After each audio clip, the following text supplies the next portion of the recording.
হয় যে আমাদের শুভ মানসিকতা, শুভ বিচারে, শুভ কর্মে মানুষ সন্দেহ করেন,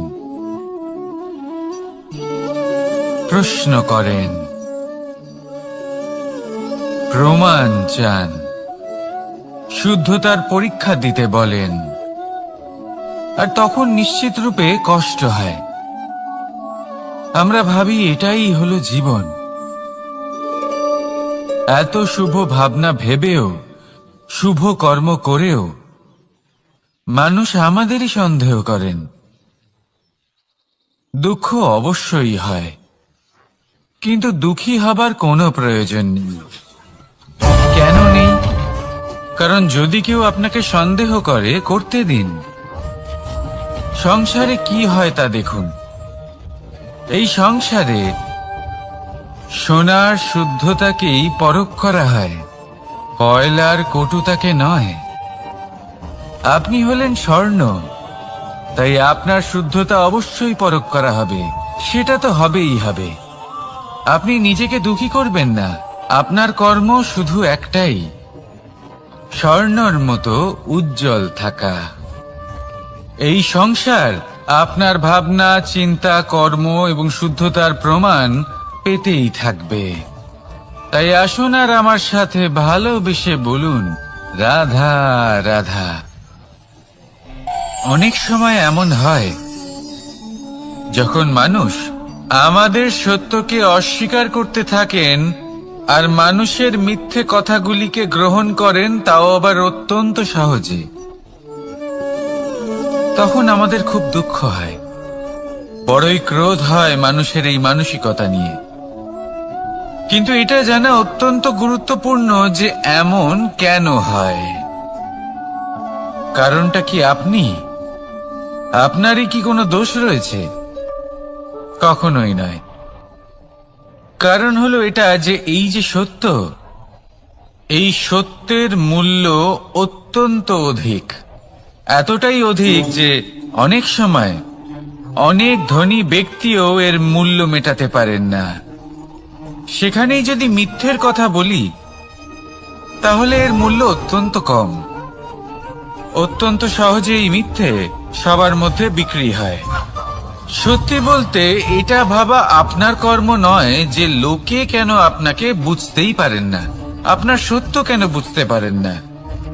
আপনার কর্ম হলো আপনার সত্যের সাথে দাঁড়িয়ে থাকা, সেই সত্যের সাথে চলতে থাকা। কারণ সত্য তার কাছেই আসবে যে সত্যকে খুঁজে নিতে চায়।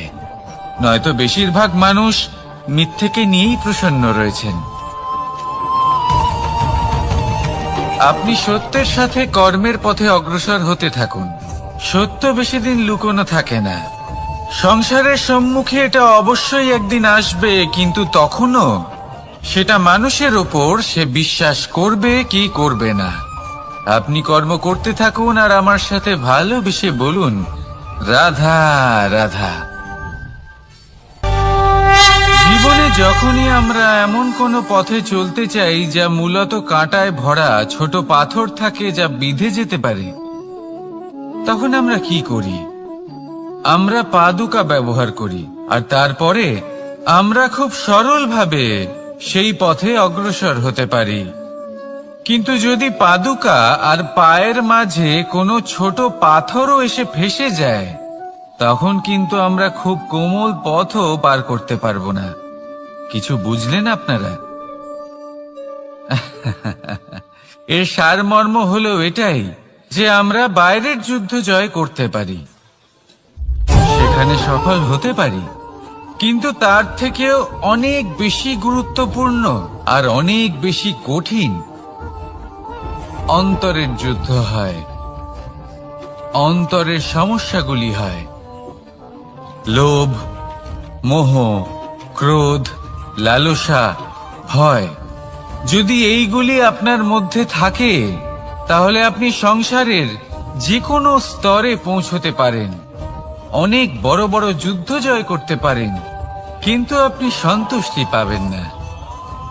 তাই সর্বপ্রথম নিজেকে শুধরে নিন, তারপরে এই সংসারকে জয় করুন। তবে তার আগে আমার সাথে ভালোবেসে বলুন, রাধা রাধা।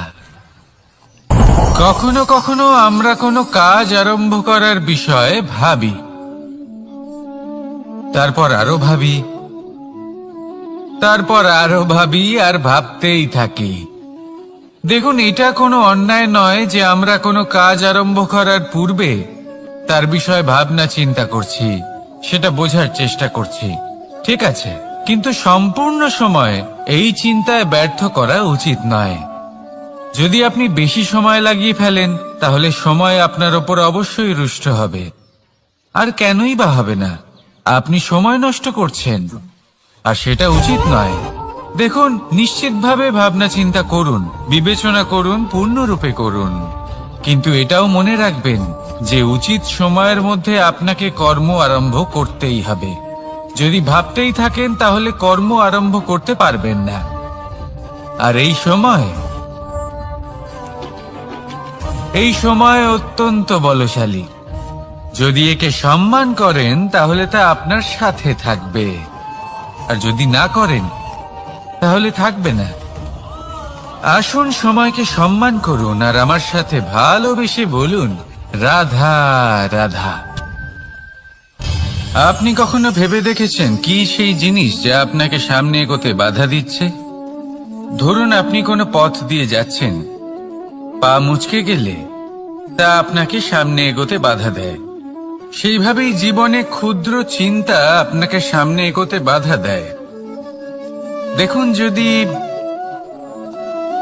কোনো চাক থাকে যার মধ্যে ফাটল রয়েছে, তা আপনাকে ভালো মাটির পাত্র বানাতে দেবে না। ঠিক সেইভাবেই কাউকে ঈর্ষা করলে তা আপনাকে মহান হতে দেবে না। আমি উচ্চস্তরীয়, আরো নিচুতে রয়েছে, এই ভাবনা কখনোই আপনাকে উচ্চ স্তরে পৌঁছতে দেবে না। মন থেকে সকল বিকার, ঈর্ষা, মোহ, লোভ, লালসা এই সব ত্যাগ করুন।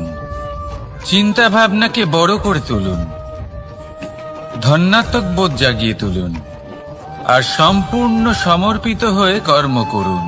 মহানুভবতা আর সাফল্য এই দুই আপনার পদানত হয়ে থাকবে।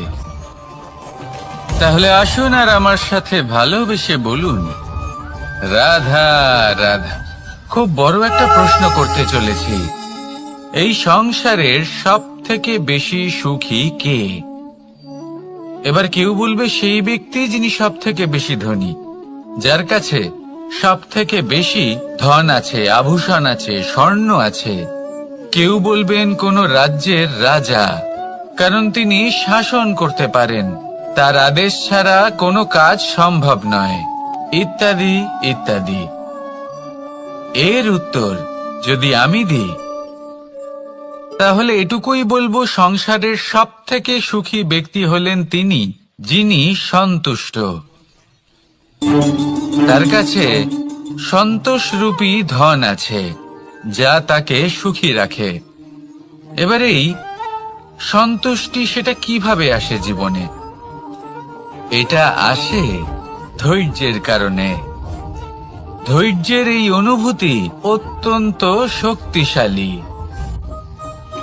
এই ধৈর্যই কিন্তু আমাদের ধরিত্রীকে ধরিত্রী মাতা করে তোলে, কারণ ধরিত্রী মাতা ধারণ করেন, সহ্য করেন, ধৈর্য ধরেন এবং নিজের কর্ম করতে থাকেন।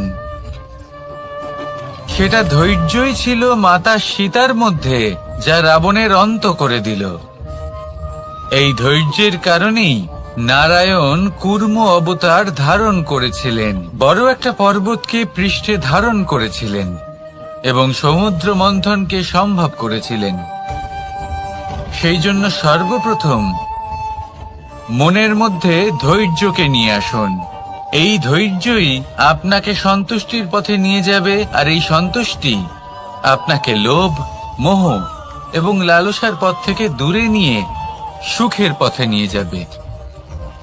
আর তখন এই মন প্রসন্ন হয়ে বলবে, রাধা রাধা। এই সংসারে এমন কখনোই হবে না যে আপনি কিছু একটা করলেন কিন্তু তার মূল্য আপনাকে দিতেই হলো না। যে কোনো কাজের জন্য, যে কোনো কর্মের জন্য আপনাকে মূল্য দিতেই হবে। প্রকৃতিও আমাদের এটাই শেখায়। আকাশে দেখুন সূর্যকে, প্রত্যেকদিন আমাদের প্রকাশ প্রদান করেন। এনাকে সূর্য নারায়ণ বলা হয়। ইনি কি মূল্য প্রদান করেন? নিজে জ্বলতে থাকেন। ধরিত্রী মাতা, এই ভূমি, ইনি কি মূল্য প্রদান করেন? প্রহার সহ্য করেন। আমরা এই ধরিত্রীতে প্রহার করে মাটি খুঁড়ে তাতে বীজ বপন করি, তবেই আমরা অন্ন লাভ করি, তবেই ফসল পাই।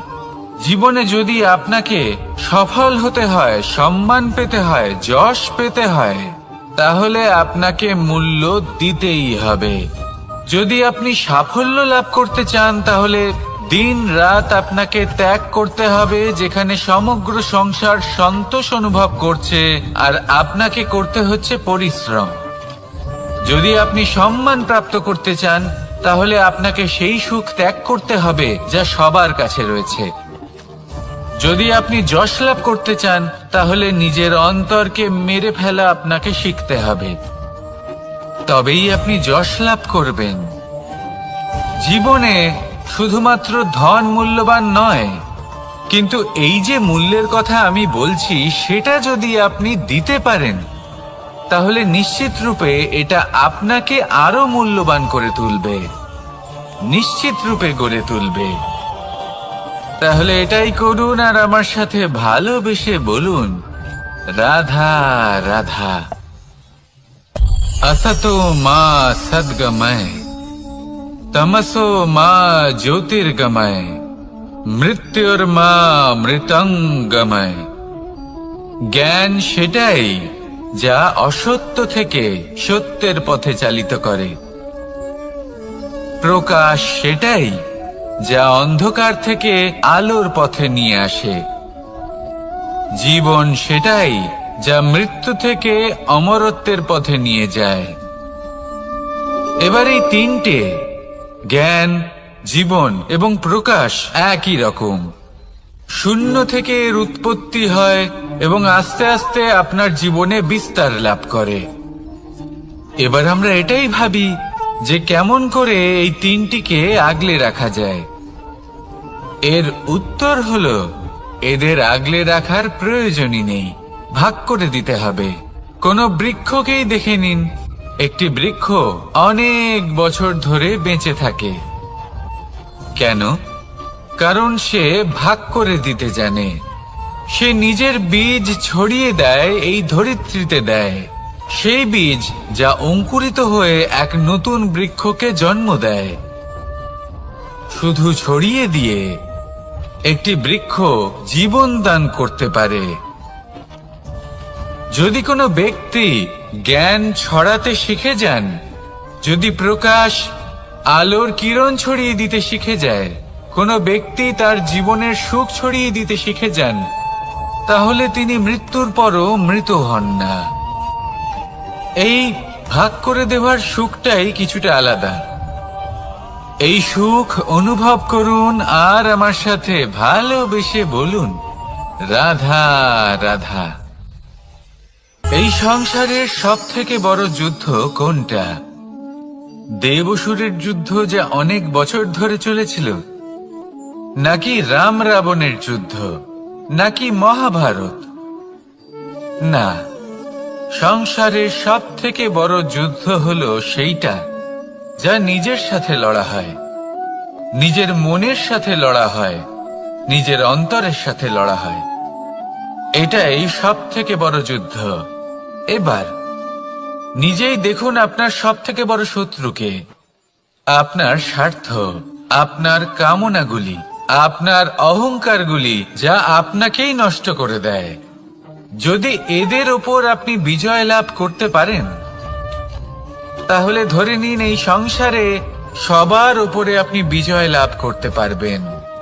এই সংসারে কেউ আপনাকে পরাজিত করতে পারবে না, কিন্তু তার জন্য প্রয়োজন অনুভূতির। অনুভূতি ভালোবাসার, অনুভূতি অনুপ্রেরণার। যে ব্যক্তি ভালোবাসতে পারেন এবং প্রেরণা দিতে পারেন তিনি চিরকাল জয়লাভ করতে পারেন। নিজের কাছে ভালোবাসার এক অস্ত্র রাখুন আর প্রেরণার এক ঢাল। জীবনে কেউ আপনাকে পরাজিত করতে পারবে না। আসুন আর আমার সাথে ভালোবেসে বলুন, রাধা রাধা। মানুষ চিরকাল বড় মানুষ হয়ে উঠতে চায়, সবসময় সেই নিয়ে কল্পনা করে। কিন্তু প্রশ্ন হলো এটাই যে মানুষ বড় কখন হতে পারে? যখন সে ধনী হয়ে ওঠে, নাকি যখন তার কাছে সম্মান থাকে, নাকি যখন রূপবান হয় বা অধিক শক্তিশালী হয়? মানুষ বড় মানুষ তখনই হতে পারে যখন বিপদের সময় সে অন্য কোনো মানুষের পাশে এসে দাঁড়ায়। তাই সর্বপ্রথম এটা শিখুন। হয়তো এই জন্যই হনুমান শ্রীরামের কাছে এতটা বড়, আর হয়তো এই জন্যই বলরাম দাদা আমার কাছে এত বড়। যদি আপনিও জীবনে বড় হয়ে উঠতে চান, তাহলে কারোর সাথে তার দুঃখের সময়, তার সংকটের সময় তাকে সঙ্গ দিন আর পাশে এসে দাঁড়ান। এই মন প্রসন্ন হয়ে বলবে, রাধা রাধা। জীবনে সবথেকে বেশি গুরুত্বপূর্ণ বস্তু কি? বাড়ি, বাহন, সোনা, ধন? যদি আমি সত্যি বলি তাহলে জীবনে সবথেকে বেশি গুরুত্বপূর্ণ বস্তু কোনো বস্তুই নয়। যদি কিছু গুরুত্বপূর্ণ থাকে তাহলে তা হলো অনুভূতি, করুণা, মিত্রতা, মাতৃত্ব, বাৎসল্য, আর সবথেকে বেশি গুরুত্বপূর্ণ ভালোবাসা। নিজেদের এই জীবনে যদি আপনি শুধুমাত্র বস্তুর খেলাতে মেতে থাকেন তাহলে জীবনে আনন্দ কখনোই থাকবে না। নিজের এই জীবনকে অনুভূতির পীঠস্থান বানিয়ে তুলুন। এই মন প্রসন্ন হয়ে বলবে, রাধা রাধা। যখনই কোনো ঘূর্ণিঝড় আসে, কোনো প্রলয়ে আসে, তখন দেখবেন তা কত বৃহৎ প্রভাব ফেলে, কত বড় বিনাশ ঘটায়, বিধ্বংস সৃষ্টি করে। যখন বন্যা আসে তখন কত গভীর প্রভাব ফেলে, কত সর্বনাশ ঘটায়, নদীর পাড়ও ভেঙে বয়ে নিয়ে যায়। সেখানে কোনো গাছকে দেখুন, শান্তভাবে দাঁড়িয়ে থাকে, চুপ করে, আর নিজের কাজ করে, ছায়া প্রদান করে, ফল প্রদান করে, কোনো শব্দ না করেই নীরবে কর্ম করে। যদি নদীর কথা বলি, নদী যখন বয়ে চলে খেতে জল প্রদান করে, বনস্পতিদের প্রাণ প্রদান করে, আমাদের পানীয় জল দেয়। এত মহান কাজ করে কোনো শব্দ না করে, নীরবতার সাথে।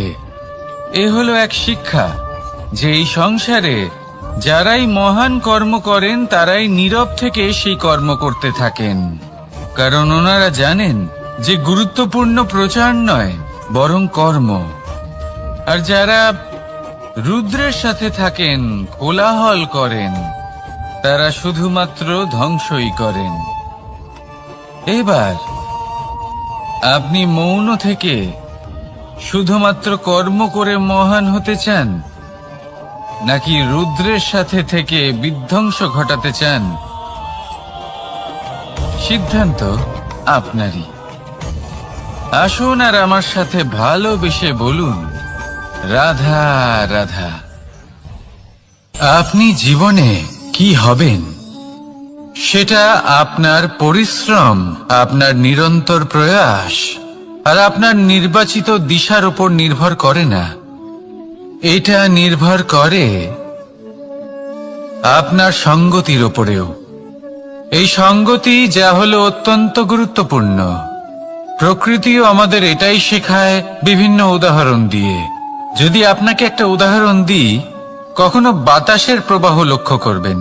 এই বাতাসের প্রবাহ যখন কোনো পুষ্পকে স্পর্শ করে সেও সুগন্ধে পরিপূর্ণ হয়ে যায়। এই বাতাসের প্রবাহ যখন কোনো নালীর উপর দিয়ে প্রবাহিত হয় তখন সেও সুগন্ধহীন হয়ে যায়। এ সঙ্গতির প্রভাব যা মানুষকে কোথা থেকে কোথায় নিয়ে যেতে পারে আপনি জানতেও পারবেন না। এ হলো সঙ্গতির প্রভাব, যেখানে চানার সাথে গুড়ও মিশে যেতে পারে। এ হলো সঙ্গতিরই প্রভাব, যেখানে একটা সাধারণ পাথর স্বর্ণের সাথে মিশে গিয়ে একটা রত্নে পরিণত হতে পারে। তাই এই সঙ্গতির বিষয়ে বিশেষ খেয়াল রাখবেন। আপনি কার সাথে মিশছেন, কি বলছেন, কি শিখছেন, আপনার অস্তিত্বের উপর তাদের কি প্রভাব পড়ছে সব লক্ষ্য করবেন। আর আমার সাথে ভালোবেসে বলবেন, রাধা রাধা। কর্ম এবং ফল। মানুষের স্বভাব হলো এটাই যে তিনি নিজের প্রত্যেক পরিশ্রমের প্রতিফল প্রার্থনা করেন। বেশিরভাগ সময় এই ফলাফলের চিন্তা করতে করতে, কল্পনা করতে করতে উনি কর্ম করতে থাকেন যে আমি এই কাজটা করলে এই ফল পাবো। সেই সব কল্পনা করতে থাকেন যা না তার হাতে আছে, না আছে অধিকার, আর না আছে নিয়ন্ত্রণ। উনি শুধু নিজের কর্ম করতে পারেন। উনি কি ফল পাবেন তা তার হাতে কখনোই নেই। তাই আপনিও শুধুমাত্র কর্ম করতে থাকুন, ফলের চিন্তা করবেন না। মনে রাখবেন, শিকড় এবং শাখা যেভাবে একে অপরের সাথে জড়িয়ে, সেইভাবেই একে অপরের সাথে জড়িয়ে কর্ম এবং ফল। যেরকম কর্ম আপনি করবেন সেরকম ফল আপনি অবশ্যই পাবেন। তাই এই ফলের আশায় কর্মের সময় কখনোই নষ্ট করবেন না, কারণ যে ব্যক্তি সময় নষ্ট করেন সময় সেই ব্যক্তিকে অবশ্যই নষ্ট করে দেয়। কর্ম করুন নিঃস্বার্থভাবে, ফলের চিন্তা করবেন না। আর আমার সাথে ভালোবেসে বলুন, রাধা রাধা। কর্ম এবং ফল। দেখতে গেলে এই সমস্ত ব্রহ্মাণ্ড এই দুইয়ের মাঝেই স্থির হয়ে আছে।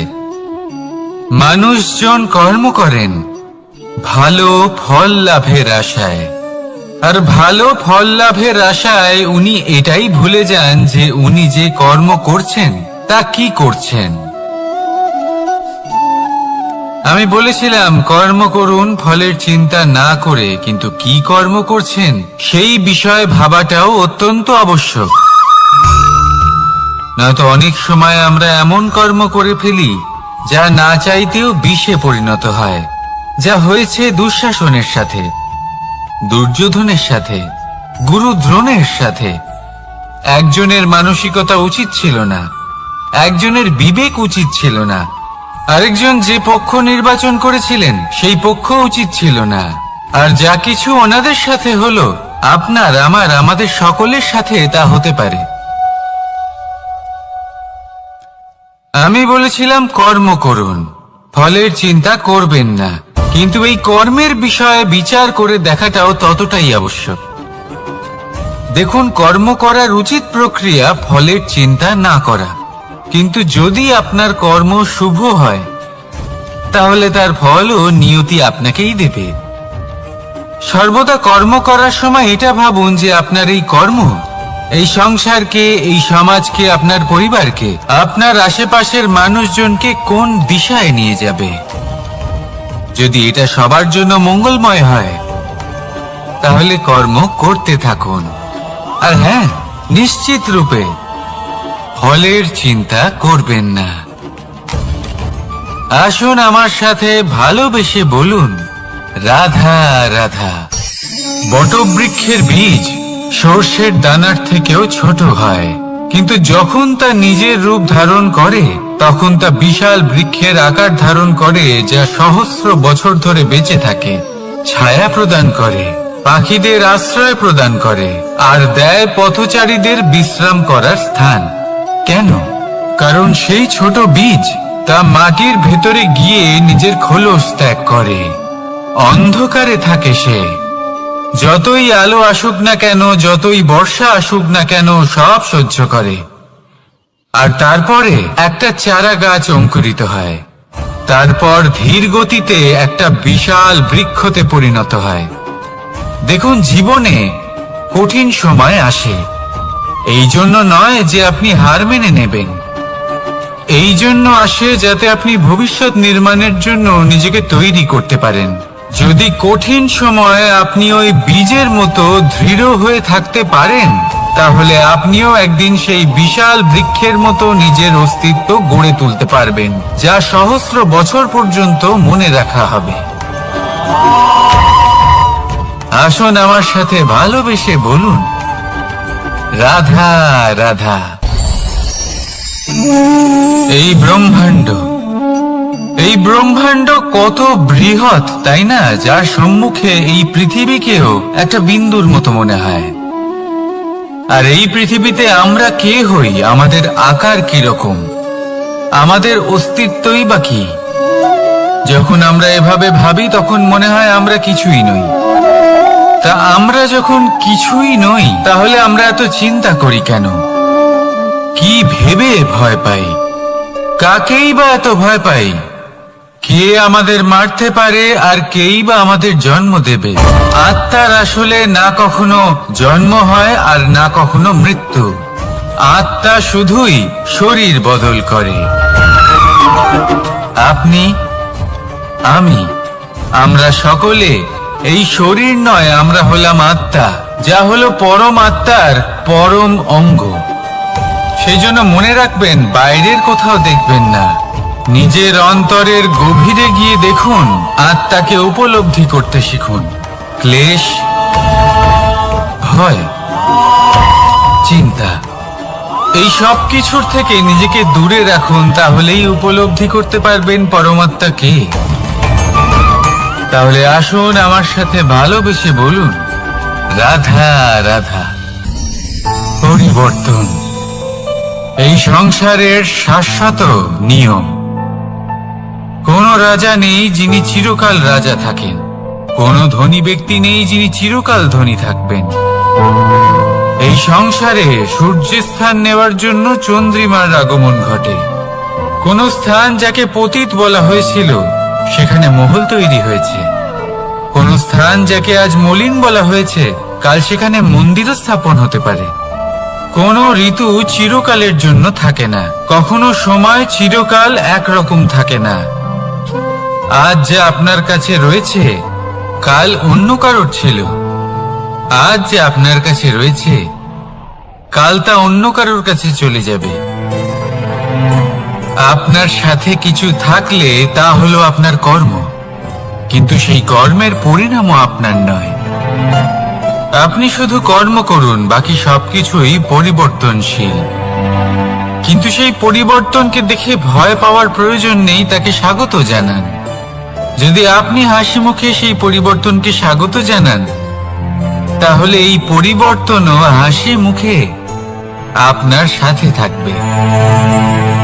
আসুন আমার সাথে ভালোবেসে বলুন, রাধা রাধা। সঞ্চয় মানুষের যখন থেকে বোধ বুদ্ধি হয়, সঞ্চয় করতে আরম্ভ করে দেন। সঞ্চয় করতে থাকেন ভোজনের, সঞ্চয় অর্থের, সঞ্চয় শক্তির। নিজের জন্য করেন, নিজের পরিবারের জন্য করেন, নিজের স্ত্রীর জন্য করেন, সন্তানের জন্য করেন, সন্তানের সন্তানের জন্য সঞ্চয় করেন। সঞ্চয় করার জন্য ওনার কাছে অনেক কারণ রয়েছে, কারণ উনি এটা ভাবেন যে এই সঞ্চিত শক্তির জন্য কেউ ওনার কোনো ক্ষতি করতে পারবে না।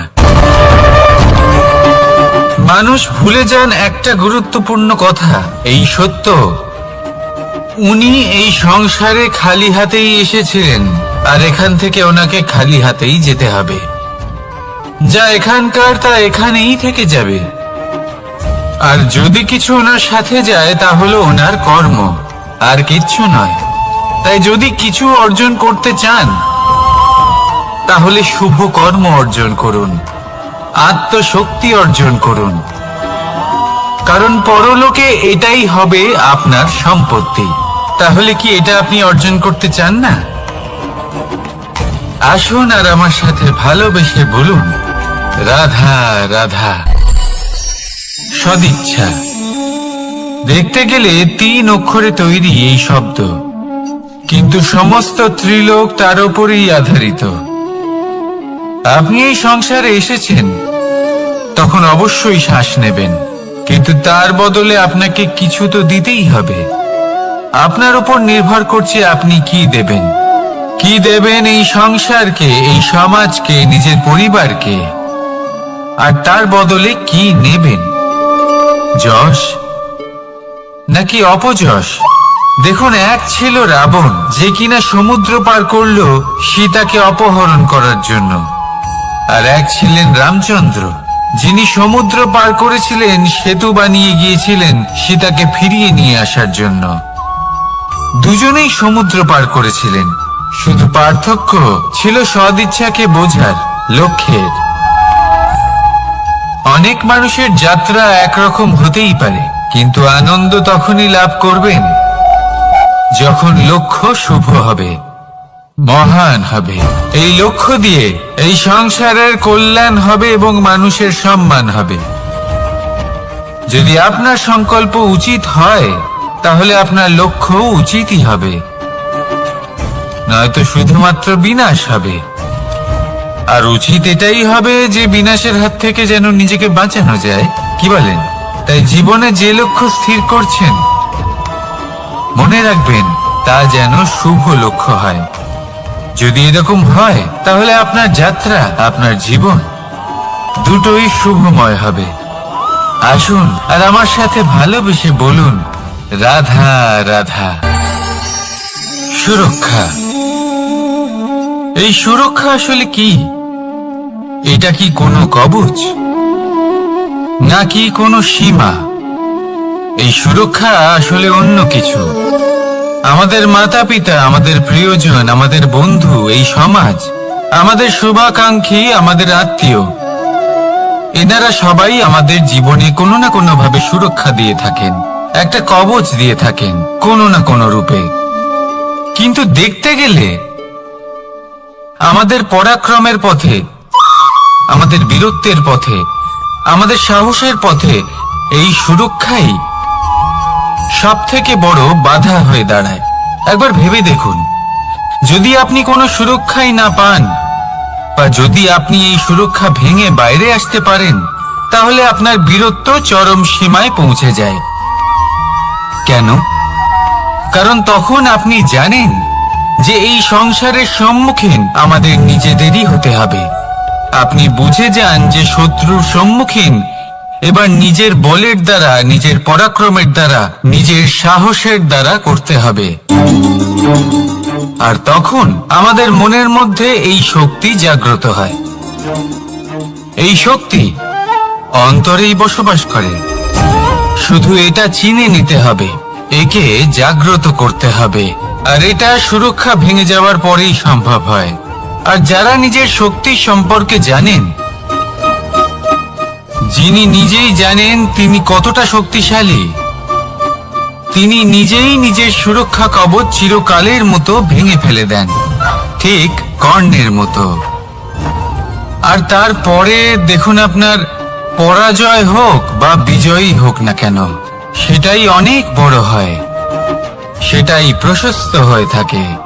সেই জন্য ত্যাগ করুন নিজের ভয়কে, নিজের আশেপাশের এই সুরক্ষা চক্রকে ভেঙে ফেলুন, আর সম্মুখীন হন এই সংসারের নিজের শত্রুর সম্মুখীন হন। পরাক্রমের এই অঙ্কুর, তা অঙ্কুরিত হওয়ার জন্য বীজের উপরের এই কবচ, এটা ভেঙে যাওয়া অতি আবশ্যক। আসুন আমার সাথে ভালোবেসে বলুন, রাধা রাধা। যখন আমরা হাঁটতে থাকি আর আমাদের পায়ে কাঁটা বেঁধে যায়, তখন মুখ দিয়ে আহ বেরিয়ে আসে, কান্না চলে আসে, আর অনেক সময় অভিশাপও বেরিয়ে আসে। কিন্তু আমরা কি কখনো এটা এইভাবে দেখেছি, এইভাবে ভেবেছি যে আমরা যে পথে চলেছি সেই পথে কাঁটা বিঁধেছে, নাকি আমরা সেই পথ নির্বাচন করেছি যাতে শুধুই কাঁটা রয়েছে? নাকি আমরা এভাবে ভেবে দেখেছি যে এই কাঁটা আমাদের কষ্ট দিতে এসেছে, নাকি এটা আমরাই বিছিয়ে রেখেছিলাম? সাবধান থাকা উচিত ছিল, কারণ কাঁটা বিঁধলে যন্ত্রণা হবে, চিৎকার করে ফেলতে পারি, মুখ থেকে অভিশাপও বেরিয়ে আসতে পারে। কিন্তু এই অভিশাপ শুধুমাত্র আমাদের তরফ থেকে অভিশাপ হয়, সামনের ব্যক্তিটির ওপরও নির্ভর করে। এবার সেই ব্যক্তি যদি এমন হয় যে ফুল আর কাঁটা এই দুই সমানভাবে গ্রহণ করতে পারে, তার কাছে অভিশাপও বরদানে পরিণত হয়। শেষ পর্যন্ত ব্যাপারটা দাঁড়ায় ভাবনা, চিন্তা, দৃষ্টিভঙ্গির ওপর। কারণ আপনার এই ভাবনাই সত্যি হয়ে সামনে আসে। সেই জন্য এই ভাবনা, চিন্তা, মানসিকতাকে গুরুত্ব সহকারে দেখবেন। এই বিবেচনা নিয়ে বিবেচনা করতে শিখুন। আমার কথার অর্থ হলো যে জীবনে যখন এরকম কিছু একটা ঘটবে, তখন ভেবে দেখুন যে এরকম কেন হলো। আপনি কি এমন কোনো কর্ম করেছিলেন যার কর্মফল এটা? এমন কোনো কাজ যা অনুচিত ছিল, অসত্য ছিল, যা অভদ্রতার কারণ ছিল? ভেবে দেখা প্রয়োজন। দেখুন, ইচ্ছে হলো আপনার যে আপনি কি করতে চান, ভাবনা আপনার, সত্য আপনার, জীবন আপনার, সিদ্ধান্ত আপনার। আসুন আর আমার সাথে ভালোবেসে বলুন, রাধা রাধা। সময়, এই সময় আসলে কি? এই সময় একটা সরল রেখা তো কখনোই নয়। সময় হলো একটা চক্র, যেখানে এর আদি সেখানেই হলো এর অন্ত, আর যেখানে তা শেষ হয় সেখান থেকেই তার শুরু হয়। এই সময় একটা অত্যন্ত বিচিত্র চিন্তা, বিচিত্র ভাবনা, একটা বিচিত্র বস্তু যা কেউ বুঝতে পারেন না। এই সময়ের লীলা, এর কোনো প্রমাণ নেই, কোনো জ্ঞান নেই, কোনো পরিমাপ নেই। শুধু এটুকু আমরা জানতে পারি, যেখানে শেষ হবে সেখান থেকে একটা নতুন সূচনাও হবে। যা আজ আপনার কাছে আছে, কাল অন্য কারোর কাছে যাবে, তারপরে তার কাছ থেকেও অন্য কারোর কাছে যাবে, তারপরে তার থেকেও ছিনিয়ে নেওয়া হবে। এই নিয়তির একজনের কাছ থেকে অন্যজনের কাছে আদান প্রদানের এই সময় হলো আপনার সময়। এই সময় সদ্ব্যবহার করুন, এই সময়কে বাঁচুন। আপনাকে শুধু এটাই সুনিশ্চিত করতে হবে যে আপনি কোন পক্ষে আছেন। আর সত্যি বলতে কি, আপনার জীবনের পরিণাম নির্ভর করে আপনার নির্বাচনের ওপর। আপনি কোন পক্ষ নির্বাচন করছেন? তাহলে মনে রাখবেন, জীবনে সেই পক্ষই নির্বাচন করবেন যা চয়ন করার পরে আপনি সুখ অনুভব করবেন, আপনি সন্তোষ লাভ করবেন, প্রসন্নতা লাভ করবেন। আর আমি এটাই সুনিশ্চিত করব যে এই পক্ষ যেন শান্তির পক্ষ হয়, এই পক্ষই যেন প্রেমের পক্ষ হয়। তাহলে চিন্তা করবেন না, আর আসুন আমার সাথে ভালোবেসে বলুন, রাধা রাধা।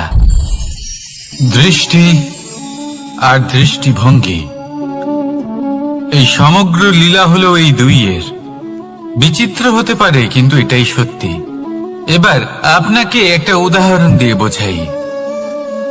অনেক সময় আপনি কোনো ব্যক্তিকে এটা বলতে শুনবেন যে আমি আমার নিজের উপরে গর্ব করি, আমি নিজেকে নিয়ে গর্ব করি, আমি খুব ভালোভাবে আমার মা বাবার সেবা করি, ওনাদের আমি সবসময় সুখী রাখি, ওনাদের আমি একটা বাড়ি দিয়েছি, সকল সুখ সুবিধা দিয়েছি, ওনাদের জীবনে প্রত্যেক জিনিস দিয়েছি আর দেব যা তাদের প্রয়োজন।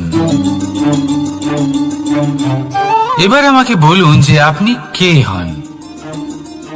আপনি হলেন সেই বীজ যা আপনার মাতা পিতা রোপণ করেছেন। আপনার মা বাবাই আপনাকে এই সংসারে জন্ম দিয়েছেন। এবার এইসব কথার কি তাৎপর্য? এই হলো সেই ব্যক্তির দৃষ্টিভঙ্গি। এবার দেখা যাক এই প্রকৃতি আমাদের কি শেখায়। কখনো কোনো গাছকে দেখবেন, যখন সেই গাছে ফল আসে, সে মালিকে এটা বলে না যে দেখো আমি তোমাকে ফল খেতে দিচ্ছি।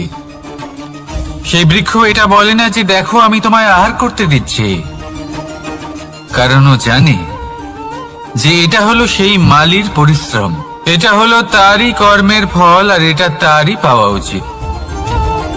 সে বলে যে তোমার জিনিস তোমাকেই অর্পণ করলাম, এ আমার জিনিস নয়। ও জানে সেই মালির গুরুত্ব আসলে কি, এটা হলো তার দৃষ্টিভঙ্গি। সেই জন্য আপনি জীবনে কোন ব্যক্তির মধ্যে, কোন পশু পাখির মধ্যে, কোন প্রাণীর মধ্যে, কোন পরিস্থিতিতে, কোন আবেগের মুহূর্তে কি দেখতে পাচ্ছেন, সেটা আপনার দৃষ্টিভঙ্গির উপরে নির্ভর করছে। তাই নিজের মনে ধনাত্মক ভাব জাগ্রত করুন, শুভ চিন্তা নিয়ে আসুন। এই ভাবনাই সত্য হয়ে সামনে আসবে। এই দৃষ্টিভঙ্গি।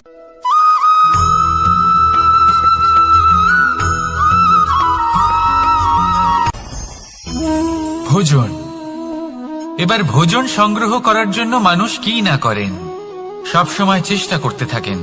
ফসল উৎপাদনের জন্য অনেক পরিশ্রম করতে থাকেন, কিন্তু অনেক সময় অনেক পরিশ্রম করার পরেও ফসল ভালো উৎপাদন হয় না। এর কারণ কি?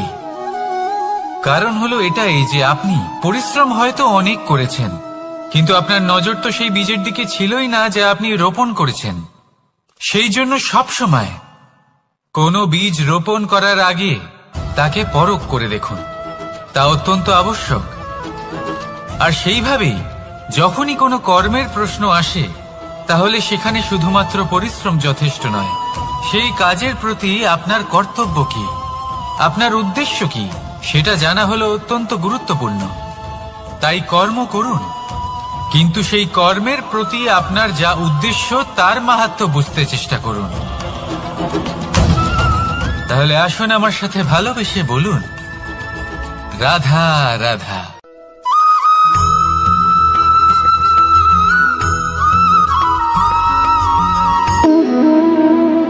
সম্পর্ক হলো আমাদের জীবনের একটি আধার।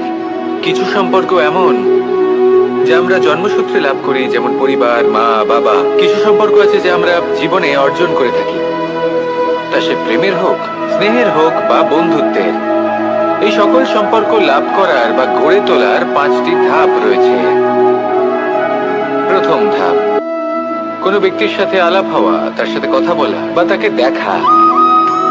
দ্বিতীয় ধাপ, সে ব্যক্তিকে আমাদের ভালো লাগা। তৃতীয় ধাপ,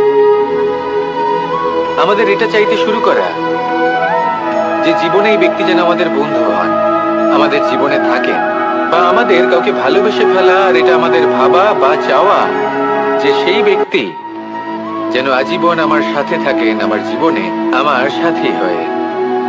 চতুর্থ ধাপ, লাভ করা। এবার এই ধাপটি অনেক মানুষের পক্ষেই খুবই সরল হয়, বড়ই সরল ভাবে নিজেদের সঙ্গীকে লাভ করে থাকেন।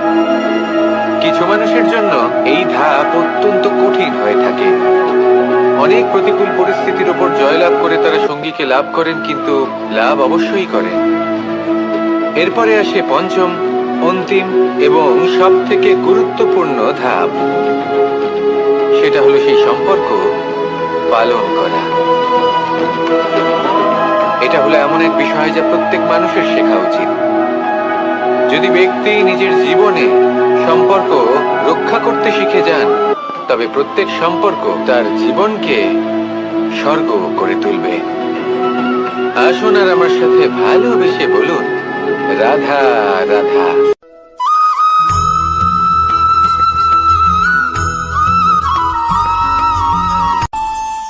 আমাদের মনে যখন কোনো প্রশ্ন ওঠে, কোনো দ্বন্দ্ব জাগে, তখন আমরা যাই আমাদের গুরুর কাছে, আমাদের আরাধ্যের কাছে গিয়ে জিজ্ঞেস করি। এইভাবেই একদিন আমি পৌঁছলাম আমার আরাধ্যের কাছে, আমার মহাদেবের কাছে, আর ওনাকে প্রশ্ন করলাম যে মহাদেব, জীবনে আনন্দ পাওয়ার, উৎসব পালনের, প্রেম ভাগ করে নেবার, জীবনকে উপভোগ করে নেওয়ার সর্বশ্রেষ্ঠ সময় কোনটা? মহাদেব হাসলেন আর উনি বললেন, জীবনে উৎসব পালনের সব থেকে শ্রেষ্ঠ দিন হল মৃত্যুর ঠিক আগের দিনটা। প্রেম ভাগ করে নেওয়ার সব থেকে শ্রেষ্ঠ মুহূর্ত হল মৃত্যুর ঠিক আগের মুহূর্ত। জীবনকে উপভোগ করে নেওয়ার সর্বশ্রেষ্ঠ প্রহর হল মৃত্যুর এক প্রহর পূর্বে। তখন আমি চমকে গেলাম। আমি বললাম, কিন্তু মহাদেব, মৃত্যু তো অনিশ্চিত, আমরা জানিও না কবে আমাদের মৃত্যু হবে। মহাদেব আবার হাসলেন। উনি বললেন যে যদি আমরা এভাবে জীবন কাটাই যে আমরা জীবনের প্রত্যেক দিন, প্রত্যেক মুহূর্ত, প্রত্যেক প্রহর শেষ বলে মনে করি, তাহলে আমাদের সমস্ত জীবন আনন্দের সাথেই অতিবাহিত হবে। কি বলেন?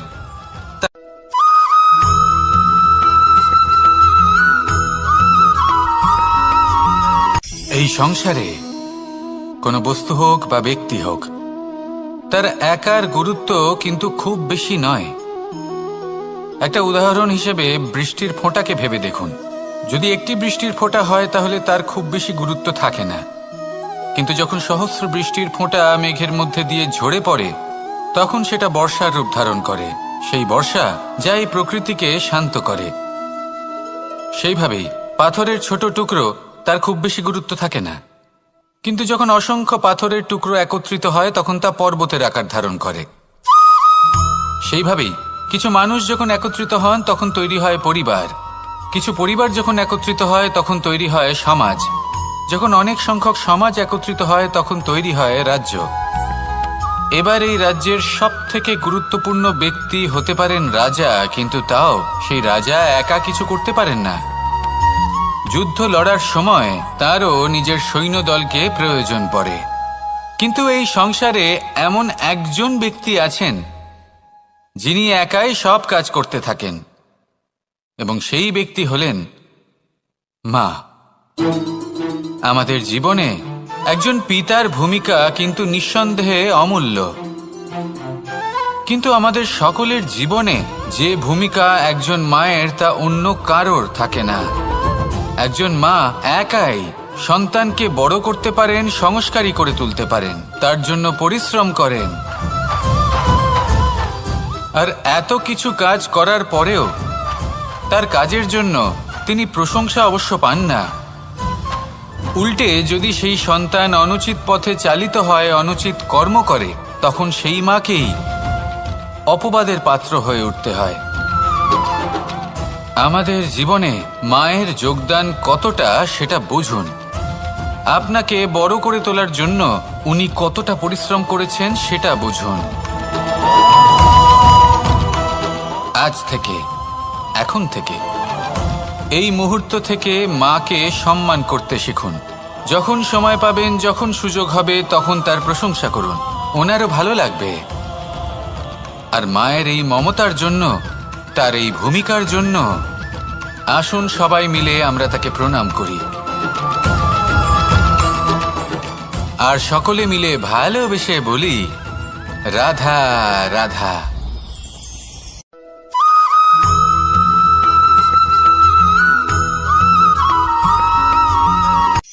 এই সংসারে সাফল্য লাভ করার জন্য জ্ঞানের প্রয়োজন হয়, পরিশ্রমের প্রয়োজন হয়, দৃঢ় নিষ্ঠার প্রয়োজন হয়, নিরন্তর চেষ্টা করা প্রয়োজনীয়। কিন্তু আরো কিছু আছে যা অত্যন্ত প্রয়োজনীয় এবং গুরুত্বপূর্ণ। তা হলো ভালো বন্ধু। তাদের থাকা অত্যন্ত প্রয়োজনীয়। যদি ভালো বন্ধু থাকে তাহলে সময় এলে তারা ঢাল হয়ে আপনাকে সুরক্ষা করবেন।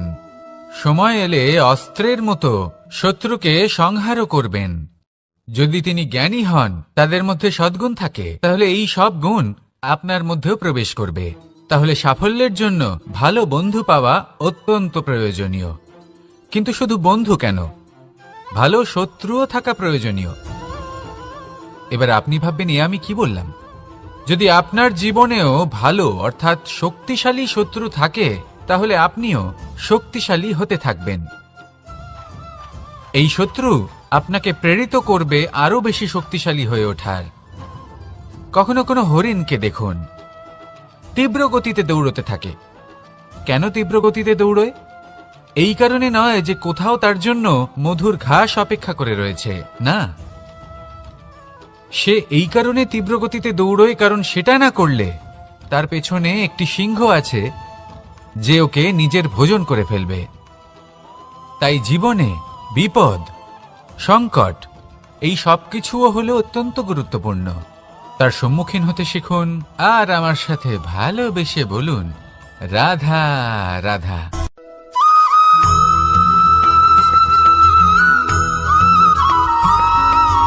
কথায় আছে, প্রত্যেক পুত্র তার পিতার প্রতিচ্ছবি হয়, আর সমস্ত প্রতিচ্ছবি চায় যেন সে তার অস্তিত্ব প্রাপ্ত করতে পারে।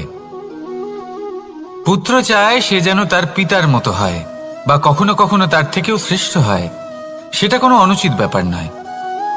অনুচিত তখন হয় যখন পুত্র নিজের পিতার মতো হবার স্বপ্ন পূরণ করতে গিয়ে বা তার থেকেও শ্রেষ্ঠ হওয়ার স্বপ্ন পূরণে অনুচিত পথের আশ্রয় নেয়।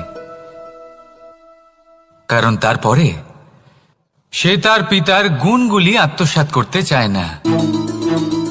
সে শুধুই এটা চায় যে সংসারের চোখে যেন আমি শ্রেষ্ঠ প্রমাণিত হই। এটা অনুচিত। সংসারে এমন অনেক মানুষ আছেন যারা এই কারণে শ্রেষ্ঠ হওয়ার চেষ্টা করেন যাতে তার পরিবারের তার পিতার সম্মান বৃদ্ধি পায়। এমনও মানুষ থাকেন, আর এটাই হলো পার্থক্য উদ্দেশ্যের। মনে রাখবেন, যদি আপনার উদ্দেশ্য শুভ হয় তাহলে পথও শুভ হবে, যদি আপনার উদ্দেশ্য অশুভ হয় তাহলে পথও অশুভ হবে। তাহলে নিজের পিতার মতো হবার চেষ্টা অবশ্যই করুন, তার থেকেও শ্রেষ্ঠ হওয়ার চেষ্টা অবশ্যই করুন, কিন্তু মনে রাখবেন আপনার সংকল্প আর আপনার উদ্দেশ্য এই দুই শুভ হওয়া উচিত। তাহলে আসুন আর আমার সাথে ভালোবেসে বলুন, রাধা রাধা।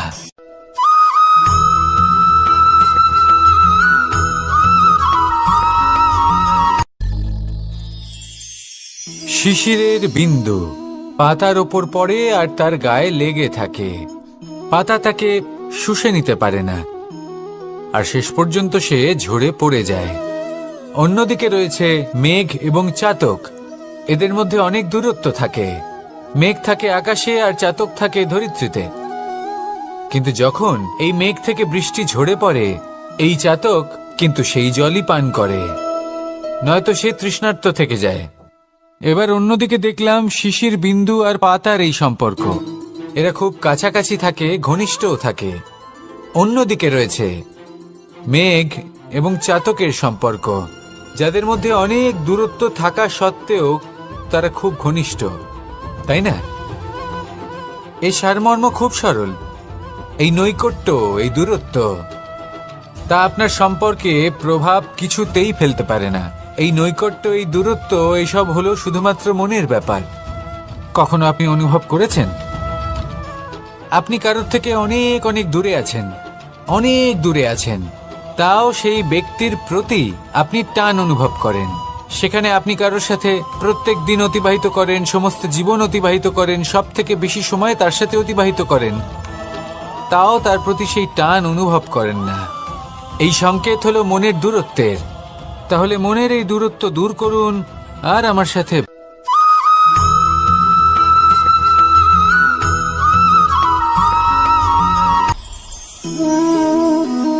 শক্তি এক অত্যন্ত বিচিত্র বস্তু, বা বলতে পারেন অনুভূতি। পিতা সবসময় চান যেন তিনি তার শক্তি পুত্রকে। আসুন আপনাকে সহজে বোঝাই। যদি আপনি সুপাত্র হন আর আপনাকে শক্তি দেওয়া হয়, তাহলে আপনি সেই শক্তির গুরুত্ব বুঝবেন, কোথায় সেই শক্তি প্রয়োগ করা উচিত সেটা বুঝবেন। আর এটা যেহেতু অর্জন করা শক্তি হবে, সেই শক্তির অপব্যবহার হবে না। কিন্তু যদি এই আপনি কুপাত্র হন আর যদি আপনাকে এই শক্তি দেওয়া হয়, তাহলে কি হবে? দেখতে গেলে এই শক্তি আপনি দান হিসেবে পেয়েছেন, তাই না আপনি এই শক্তির গুরুত্ব বুঝবেন আর না এর প্রয়োগ আপনি জানবেন। তার অপব্যবহার হওয়া সুনিশ্চিত। তাই যদি আপনি কোনো শক্তি অর্জন করতে চান, তাহলে আগে তার যোগ্য হয়ে উঠুন। পুত্র নয়, পাত্র হয়ে উঠুন। আর আমার সাথে ভালোবেসে বলুন, রাধা রাধা।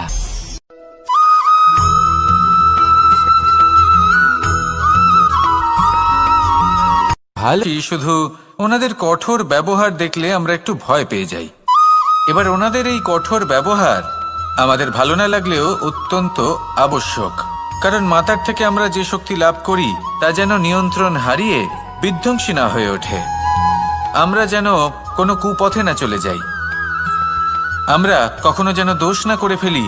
শুধু সেই জন্য পিতা এবং গুরু একটু কঠোর হয়ে ওঠেন, এবং ওনাদের এই কঠোর আচরণ ভবিষ্যতে গিয়ে আমরা অবশ্যই বুঝতে পারি। জীবনে কিছু বছর আমরা এগিয়ে যাই আর তারপর আমরা বুঝতে পারি যে বাবা এবং গুরু আমাদের যথেষ্ট ভালোবাসতেন, কিন্তু ওনাদের ভালোবাসার বহিঃপ্রকাশ আলাদা। প্রয়োজনীয় হলো এটা দেখার, এটা বোঝার যে শুরু থেকে আমাদের প্রতি ওনাদের আচরণ কেমন ছিল। ওনাদের কঠোর হওয়ার পেছনে ওনাদের ভালোবাসাটা বোঝার চেষ্টা করুন, ওনাদের চিন্তাটা বোঝার চেষ্টা করুন, ওনাদের পথপ্রদর্শনের আড়ালে আপনার ভবিষ্যতের জন্য যে পরিকল্পনা ওনারা করেছেন সেটা বোঝার চেষ্টা করুন।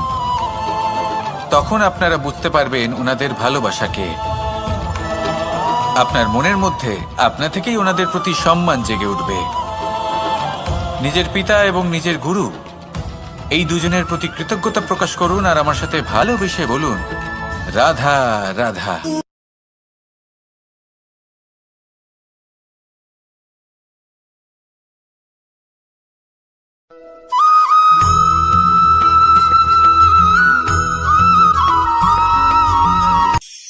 কখনো কোনো বাগানের কোনো বৃক্ষকে দেখেছেন যেখানে সুগন্ধি ফুল থাকে, রসালো ফল থাকে? তখন মন প্রফুল্ল হয়ে ওঠে, মন থেকে সেই বৃক্ষের প্রতি ভালোবাসা জন্মায়। কিন্তু যিনি বাগানের মালিক, শুধুমাত্র তিনিই জানেন যে কিভাবে এই বৃক্ষকে আগলে রাখতে হয়, কিভাবে তার পরিচর্যা করলে এতে সুন্দর সুগন্ধি ফুল হবে, রসালো ফল হবে। কখনো কখনো প্রয়োজনের থেকে বেশি রোদ পেলে এই বৃক্ষগুলি শুকিয়ে যায়, প্রয়োজনের থেকে কম রোদ পেলেও এই বৃক্ষ কিন্তু শুকিয়ে যায়। প্রয়োজনের থেকে কম জল যদি পায় এই বৃক্ষ শুকিয়ে যেতে পারে, প্রয়োজনের থেকে অতিরিক্ত জল যদি পায় তখনও এই বৃক্ষের শিকড়গুলি নষ্ট হয়ে যেতে পারে। এবার এটাই কিন্তু আমাদের সংসারের সাথেও হয়। আমাদের সংসারের সকল প্রতিভাশালী ব্যক্তি, যেমন লেখক, বিচারক, প্রবক্তা, যোদ্ধা, এদের সবার ক্ষেত্রে এই কথাটাই প্রযোজ্য। যদি বেশি প্রশংসা করা হয় তাহলেও এরা হারিয়ে যাবেন। প্রয়োজনের থেকে বেশি যদি নিন্দা করা হয় তখনও তারা নত হয়ে পড়বেন।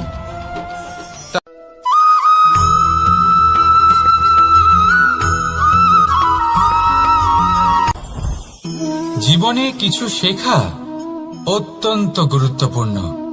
এবার কি কি শিখতে হবে সেই সব শেখানোর জন্য অনেক শিক্ষক রয়েছেন, কিন্তু কি শিখবেন না আর কি করবেন না এটা আমাদের নিজের অভিজ্ঞতা দিয়ে শিখতে হয়। কিন্তু তার মানে এটা নয় যে যদি আপনাকে শিখতে হয় যে আগুনের তাপ কতটা, আপনাকে আগুনের মধ্যে হাত দিতে হবে।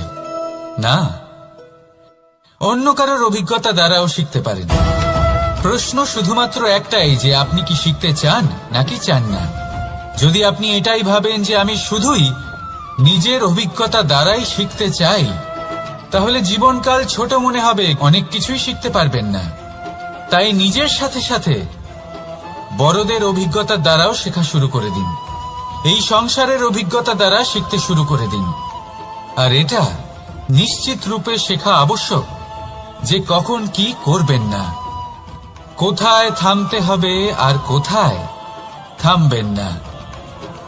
তাহলে আসুন আর আমার সাথে ভালোবেসে বলুন, রাধা রাধা।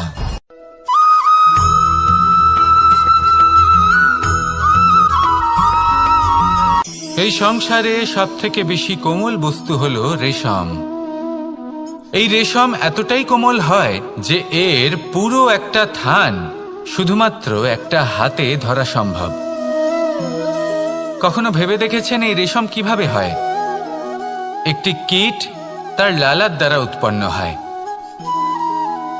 এই কীট সেই রেশমকে পাক দিতে থাকে, পাক দিতেই থাকে আর আস্তে আস্তে তার মধ্যেই জড়িয়ে পড়ে। শেষে ওর এই সুন্দর অমূল্য সৃষ্টি রেশমের এই সুতো, তার নির্মাণ কার্য পূর্ণ হয়। কিন্তু তাতেই ও নিজে বন্দী হয়ে যায়। নিজেরই মায়াজালের এই বন্দী গৃহে নিজেই ফেঁসে যায়। এবার এই সুতোকে ব্যবহারযোগ্য করে তোলার জন্য এই কীটগুলিকে এই কবচের সাথেই ফুটন্ত জলে ফেলে দেওয়া হয়। এই সংসারে যদি আমাদের স্বপ্ন এই সংসারের দুঃখ হরণ করার জন্য, এই সংসারে সুখ বিতরণ করার জন্য হয়, তবেই আমাদের প্রগতি সম্ভব। যদি আমাদের এই স্বপ্ন শুধুই আমাদের এবং আমাদের স্বার্থ সিদ্ধির জন্য হয়, তাহলে এই স্বপ্ন আমাদের অন্ধ করে দেবে, আমাদের অন্ধকারের পথে নিয়ে যাবে, আর আমরাও সেই কীটের মতো হয়ে যাব। নিজেদেরই মায়াজালে আমরা নিজেই ফেঁসে যাব, আর শেষে আমরা যদি কিছু লাভ করি তা হবে একাকিত্ব, অন্ধকারময় মৃত্যু।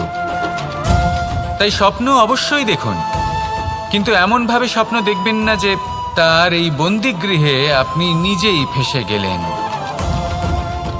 স্বপ্ন দেখুন পরোপকারে।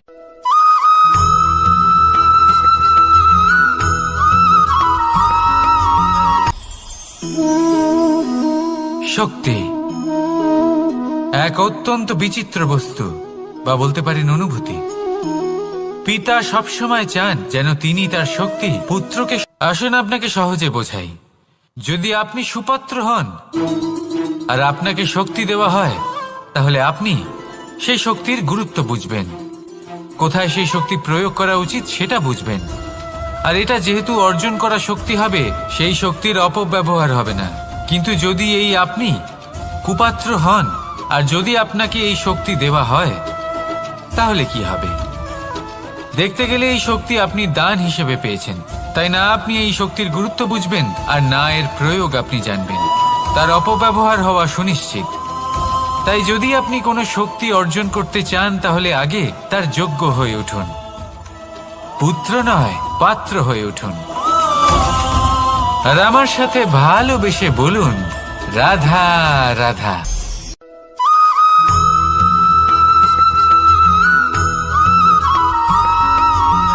এই সংসারে প্রত্যেক মানুষ এটাই চান যে তিনি যেন ধনবান হন, আর্থিক অবস্থা তার ভালো থাকে, ওনার বাড়িতে লক্ষ্মীর আগমন হয়।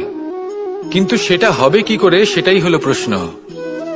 কেউ বলেন যে যদি পরিশ্রম করো তাহলে ধন অর্জন সম্ভব, কেউ বলেন যে যদি বিদ্যা লাভ হয় তবেই ধন অর্জন সম্ভব, কেউ বলেন যে যদি বলশালী হও তবেই সম্পন্ন থাকবে।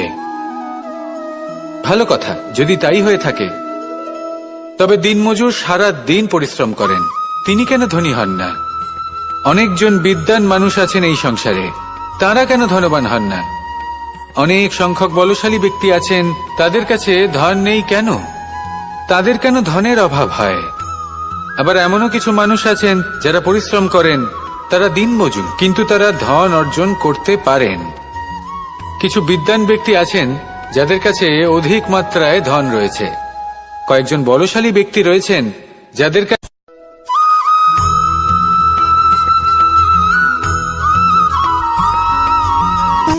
সুখ, দুঃখ এবং শক্তি, এই তিন হলো এই সংসারের ত্রিদেবের মতো। আমাদের জীবনে যা কিছু ঘটছে এই তিনটির ভিত্তির উপরেই হচ্ছে। আসলে এই সংসারের একটা নিয়ম আছে, যখনই আপনি কিছু লাভ করেন, এই সংসার আপনার পরীক্ষা নেয়। এটা জানার জন্য আপনার পরীক্ষা নেয় যে আপনি যা কিছুই লাভ করেছেন, আপনি কি আদৌ সেটার যোগ্য কিনা। ঠিক সেইভাবেই এই সুখ, দুঃখ এবং শক্তি আপনার পরীক্ষা নিয়ে থাকে। যখন সুখ আসে তখন সে আপনার পরীক্ষা নেয় যে আপনার মধ্যে অহংবোধ জাগ্রত হয়নি তো। যদি অহংবোধ চলে আসে তাহলে সুখ সেখানেই সঙ্গ ত্যাগ করে। দুঃখ আপনার ধৈর্যের পরীক্ষা নিতে থাকে, আর যদি আপনার মধ্যে ধৈর্য না থাকে তাহলে এটা আপনাকে আরো বেশি দুঃখের গভীর অন্ধকারে ঠেলে দেবে। সেখানে শক্তি পরীক্ষা নেয় আপনার বিনম্রতার। যদি আপনি বিনম্র না হন, তাহলে হয় এই শক্তি আপনার সঙ্গ ত্যাগ করবে, নয় এই শক্তি বিনম্রতার অভাবে আপনার পতনের কারণ হতে পারে। এই সংসারে যে কোনো ব্যক্তি যিনি এই পরীক্ষায় উত্তীর্ণ হয়ে থাকেন, এই জীবনে তিনি সাফল্য লাভ করেন। আসুন আমার সাথে ভালোবেসে বলুন, রাধা রাধা।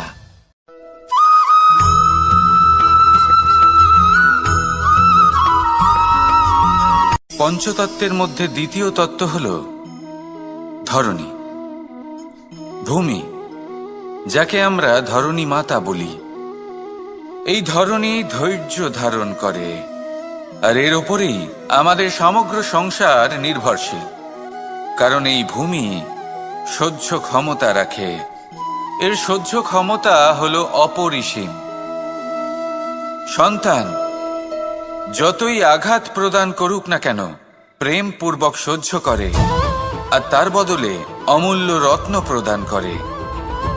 সন্তান যদি হাল চালায়, তাহলে তার বদলে তাকে অন্ন প্রদান করে। এটাই হলো ধরণী। এবার এর থেকে আমরা কি শিক্ষা পেতে পারি? এটাই যে কারোর জন্য কিছু করা বা কাউকে কিছু দেওয়া মনে কোনো কামনা ছাড়াই।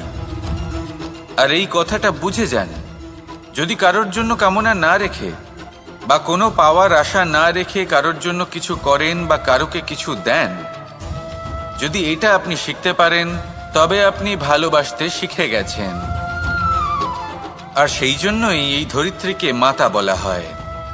কারণ মাতা শুধু উনি নন যিনি গর্ভে সন্তানকে ধারণ করেন, মাতা তো উনিও যিনি জীবন বাঁচতে শেখান, যিনি জীবন বাঁচার উদাহরণ প্রদান করেন।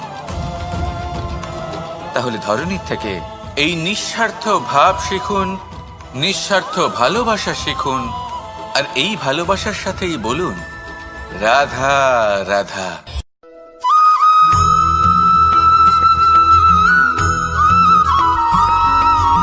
মানুষ জন্মগ্রহণ করে, তার সাথে ভয়েরও জন্ম হয়। ছোটবেলা থেকেই আমাদের মনে কোনো না কোনো প্রকারের ভয় থেকেই যায়। কেউ এই বিষয়ে ভয় পায় যে তার কোনো বস্তু তার থেকে দূরে চলে যাবে, কেউ এই বিষয়ে ভয় পায় যে আমি নিজেকে হারিয়ে ফেলব, কেউ এই ভেবে ভয় পায় যে আমার প্রিয়জনেরা তারা যেন আমার থেকে দূরে না চলে যায়, কেউ এই ভেবে ভয় পায় যে আমরা যেন পথ না হারিয়ে ফেলি, আদি ইত্যাদি। কিন্তু সত্যি কথা বলতে, ভেবে দেখুন এই ভয় বাস্তবে কি? শুধুই একটা মনস্থিতি, আর কিছুই নয়। যা কিছু আপনি জীবনে পেয়েছেন তা একদিন আপনাকে হারাতে হবে। এই জীবন হলো আপনারই, কিন্তু তাও একদিন সমাপ্ত হবে। তাই ভয় পেয়ে কি লাভ? এই ভয় শুধু আপনাকে জীবন যাপন করা থেকে বাধা দিচ্ছে, আর কিচ্ছু নয়। পথ হারিয়ে ফেললেই বুঝতে পারবেন যে নতুন পথ কিভাবে বানাতে হয়। কিছু মানুষকে জীবন থেকে হারালে তবেই আপনি বুঝবেন যে আপনার আপনজনকে। এই ভয়ের কারণে ভীত হয়ে থাকবেন না। এই তারা নক্ষত্র অন্ধকারের অভাবে গুরুত্ব হারায়। শিবকেও মহাদেব হওয়ার জন্য বিষপান করতে হয়েছিল। প্রত্যেক পরিস্থিতি, প্রত্যেক সাফল্য আপনার পরীক্ষা নেবে, তাতে উত্তীর্ণ হওয়া হলো আপনার কর্ম। যখনই আপনি ভয় পাবেন বা সংকটের সম্মুখীন হবেন, তখন সাহসের সাথে তার সম্মুখীন হন। মনে রাখবেন, যে সম্মুখীন হতে জানে, সাফল্য তার সাথে সবসময় থাকে। আসুন আর আমার সাথে ভালোবেসে বলুন, রাধা রাধা।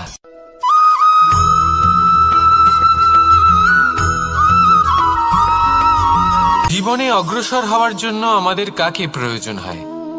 মাতা পিতা, বন্ধু, প্রেম, সাহায্য, অর্থ, পরিশ্রম, আশা। ভিন্ন ভিন্ন মানুষ ভিন্ন ভিন্ন বিকল্প চয়ন করে। যদি আমি আপনাকে বলি, তাহলে জয় আর পরাজয়ের মন্ত্র দুটো শব্দের উপর নির্ভর করে, মেনে নেওয়া আর দৃঢ় হওয়া। যদি মেনে নেন তাহলে হেরে যাবেন, যদি দৃঢ় হন তাহলে নিশ্চিত রূপে জয়ী হবেন। যদি কখনো আপনি ক্লান্ত হয়ে ওঠেন, আপনি দুঃখী হন, পুরোপুরি ভেঙে পড়েছেন, তখন মেনে নেবেন না যে আপনি ভেঙে পড়েছেন, নয়তো হেরে যাবেন। তখন উল্টে স্থির করবেন যে যাই হয়ে যাক না কেন, আমি জয়ী হবই। আর আপনি দেখবেন যে জয় নিশ্চিত রূপে আপনার কাছেই আসবে। তাহলে এই কথা মনে রাখবেন আর আমার সাথে ভালোবেসে বলবেন, রাধা রাধা।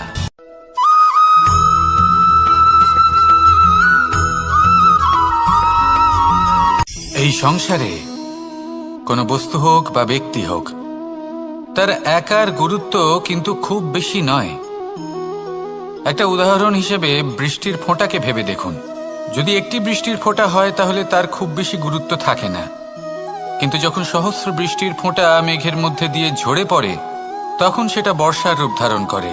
সেই বর্ষা যা এই প্রকৃতিকে শান্ত করে। সেইভাবেই পাথরের ছোট টুকরো, তার খুব বেশি গুরুত্ব থাকে না, কিন্তু যখন অসংখ্য পাথরের টুকরো একত্রিত হয় তখন তা পর্বতের আকার ধারণ করে। সেইভাবেই কিছু মানুষ যখন একত্রিত হন তখন তৈরি হয় পরিবার, কিছু পরিবার যখন একত্রিত হয় তখন তৈরি হয় সমাজ, যখন অনেক সংখ্যক সমাজ একত্রিত হয় তখন তৈরি হয় রাজ্য। এবার এই রাজ্যের সবথেকে গুরুত্বপূর্ণ ব্যক্তি হতে পারেন রাজা, কিন্তু তাও সেই রাজা একা কিছু করতে পারেন না।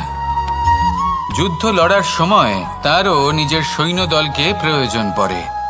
কিন্তু এই সংসারে এমন একজন ব্যক্তি আছেন যিনি একাই সব কাজ করতে থাকেন, এবং সেই ব্যক্তি হলেন মা। আমাদের জীবনে একজন পিতার ভূমিকা কিন্তু নিঃসন্দেহে অমূল্য, কিন্তু আমাদের সকলের জীবনে যে ভূমিকা একজন মায়ের তা অন্য কারোর থাকে না। একজন মা একাই সন্তানকে বড় করতে পারেন, সংস্কারী করে তুলতে পারেন, তার জন্য পরিশ্রম করেন। আর এত কিছু কাজ করার পরেও তার কাজের জন্য তিনি প্রশংসা অবশ্য পান না। উল্টে যদি সেই সন্তান অনুচিত পথে চালিত হয়, অনুচিত কর্ম করে, তখন সেই মাকেই অপবাদের পাত্র হয়ে উঠতে হয়। আমাদের জীবনে মায়ের যোগদান কতটা সেটা বুঝুন। আপনাকে বড় করে তোলার জন্য উনি কতটা পরিশ্রম করেছেন সেটা বুঝুন। আজ থেকে, এখন থেকে, এই মুহূর্ত থেকে মাকে সম্মান করতে শিখুন। যখন সময় পাবেন, যখন সুযোগ হবে, তখন তার প্রশংসা করুন, ওনারও ভালো লাগবে। আর মায়ের এই মমতার জন্য, তার এই ভূমিকার জন্য আসুন সবাই মিলে আমরা তাকে প্রণাম করি, আর সকলে মিলে ভালোবেসে বলি রাধা রাধা।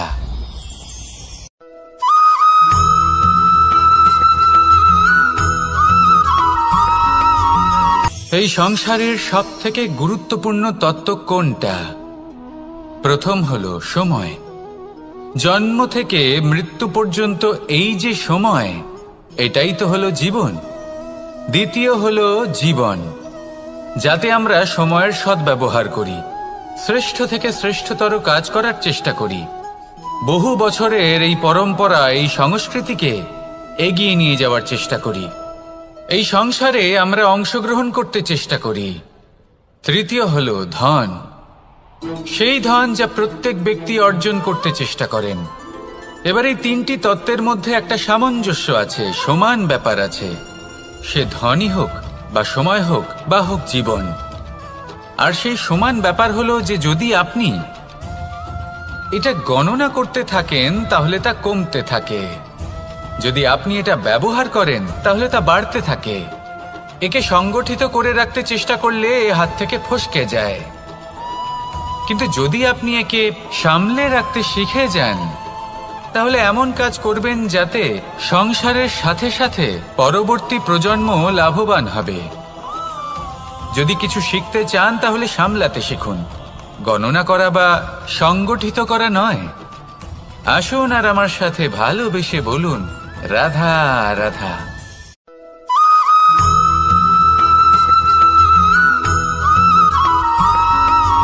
কথায় আছে প্রত্যেক পুত্র তার পিতার প্রতিচ্ছবি হয়, আর সমস্ত প্রতিচ্ছবি চায় যেন সে তার অস্তিত্ব প্রাপ্ত করতে পারে। পুত্র চায় সে যেন তার পিতার মতো হয় বা কখনো কখনো তার থেকেও শ্রেষ্ঠ হয়। সেটা কোনো অনুচিত ব্যাপার নয়।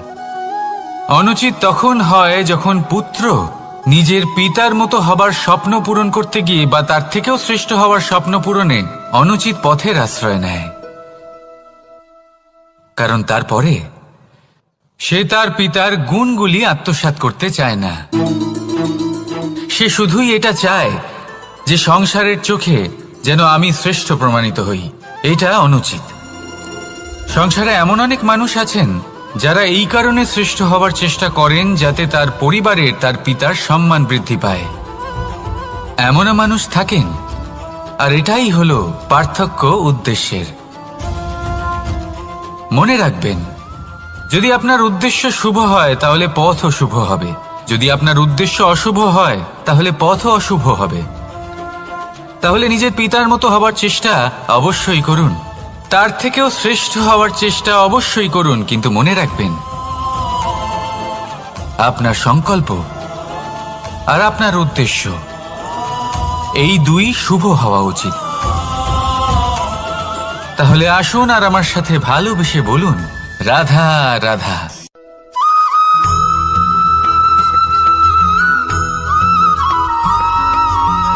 পিতা আর পুত্রের সম্পর্ক অত্যন্ত মধুর হয়ে থাকে। পিতা স্বপ্ন দেখেন, তাকে পূর্ণ করার সকল সম্ভাব্য চেষ্টা করেন, কিন্তু তাও অনেক সময় ওনার স্বপ্ন অপূর্ণ থেকে যায়। তখন পিতা ভাবেন যে স্বপ্ন উনি পূর্ণ করতে পারেননি, ওনার সন্তান তা অবশ্যই পূরণ করবে।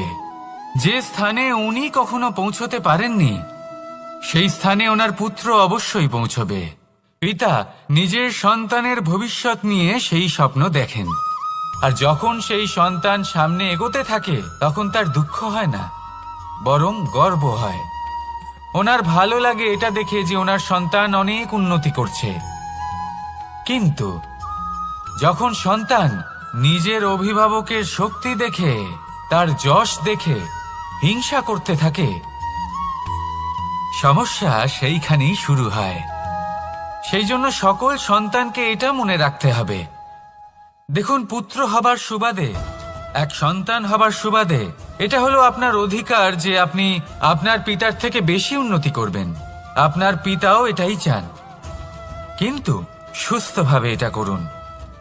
একটা রেখা টেনে নিন যাতে আপনি তাতে এগোতে পারেন আর আপনার পিতার তাতে গর্ববোধ হয়, আর সেই বিষয়ে দুঃখ না হয় যে আমার সন্তান আমাকেই ছোট করার চেষ্টা করছে। ইতিহাস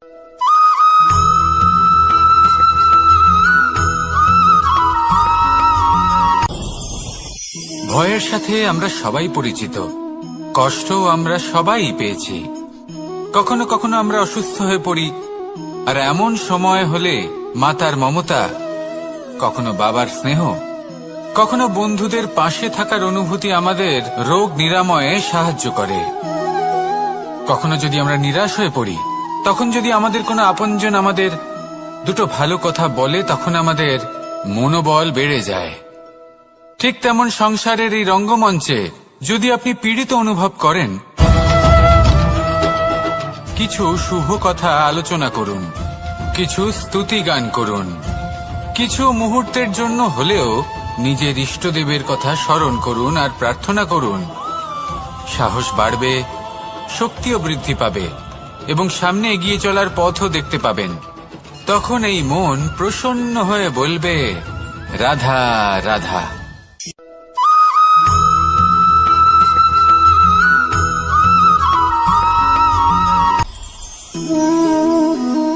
শক্তি এক অত্যন্ত বিচিত্র বস্তু, বা বলতে পারেন অনুভূতি।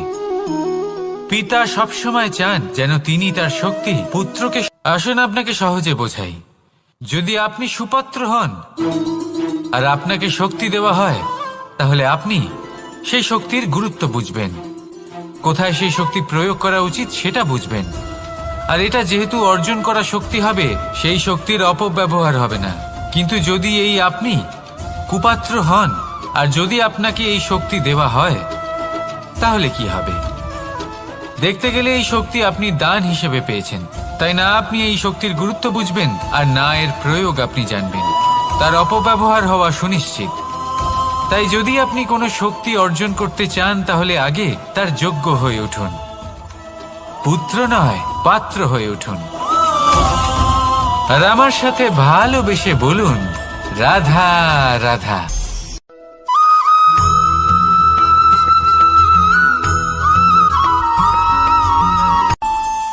আমাদের মনে যখন কোনো প্রশ্ন ওঠে, কোনো দ্বন্দ্ব জাগে, তখন আমরা যাই আমাদের গুরুর কাছে, আমাদের আরাধ্যের কাছে গিয়ে জিজ্ঞেস করি। এইভাবেই একদিন আমি পৌঁছলাম আমার আরাধ্যের কাছে, আমার মহাদেবের কাছে, আর ওনাকে প্রশ্ন করলাম যে মহাদেব, জীবনে আনন্দ পাওয়ার, উৎসব পালনের, প্রেম ভাগ করে নেবার, জীবনকে উপভোগ করে নেওয়ার সর্বশ্রেষ্ঠ সময় কোনটা? মহাদেব হাসলেন আর উনি বললেন, জীবনে উৎসব পালনের সবথেকে শ্রেষ্ঠ দিন হল মৃত্যুর ঠিক আগের দিনটা। প্রেম ভাগ করে নেওয়ার সবথেকে শ্রেষ্ঠ মুহূর্ত হল মৃত্যুর ঠিক আগের মুহূর্ত। জীবনকে উপভোগ করে নেওয়ার সর্বশ্রেষ্ঠ প্রহর হল মৃত্যুর এক প্রহর পূর্বে। তখন আমি চমকে গেলাম। আমি বললাম, কিন্তু মহাদেব, মৃত্যু তো অনিশ্চিত, আমরা জানিও না কবে আমাদের মৃত্যু হবে। মহাদেব আবার হাসলেন। উনি বললেন যে যদি আমরা এভাবে জীবন কাটাই যে আমরা জীবনের প্রত্যেক দিন, প্রত্যেক মুহূর্ত, প্রত্যেক প্রহর শেষ বলে মনে করি, তাহলে আমাদের সমস্ত জীবন আনন্দের সাথেই অতিবাহিত হবে। কি বলেন?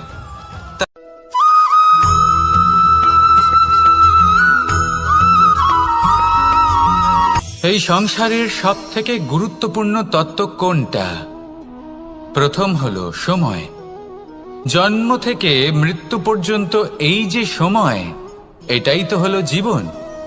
দ্বিতীয় হলো জীবন, যাতে আমরা সময়ের সদ্ব্যবহার করি, শ্রেষ্ঠ থেকে শ্রেষ্ঠতর কাজ করার চেষ্টা করি, বহু বছরের এই পরম্পরা, এই সংস্কৃতিকে এগিয়ে নিয়ে যাওয়ার চেষ্টা করি, এই সংসারে আমরা অংশগ্রহণ করতে চেষ্টা করি। তৃতীয় হলো ধন, সেই ধন যা প্রত্যেক ব্যক্তি অর্জন করতে চেষ্টা করেন। এবার এই তিনটি তত্ত্বের মধ্যে একটা সামঞ্জস্য আছে, সমান ব্যাপার আছে, সে ধনই হোক বা সময় হোক বা হোক জীবন। আর সেই সমান ব্যাপার হলো যে যদি আপনি এটা গণনা করতে থাকেন তাহলে তা কমতে থাকে, যদি আপনি এটা ব্যবহার করেন তাহলে তা বাড়তে থাকে। একে সংগঠিত করে রাখতে চেষ্টা করলে এ হাত থেকে ফসকে যায়, কিন্তু যদি আপনি একে সামলে রাখতে শিখে যান তাহলে এমন কাজ করবেন যাতে সংসারের সাথে সাথে পরবর্তী প্রজন্ম লাভবান হবে। যদি কিছু শিখতে চান তাহলে সামলাতে শিখুন, গণনা করা বা সংগঠিত করা নয়। আসুন আর আমার সাথে ভালোবেসে বলুন, রাধা রাধা।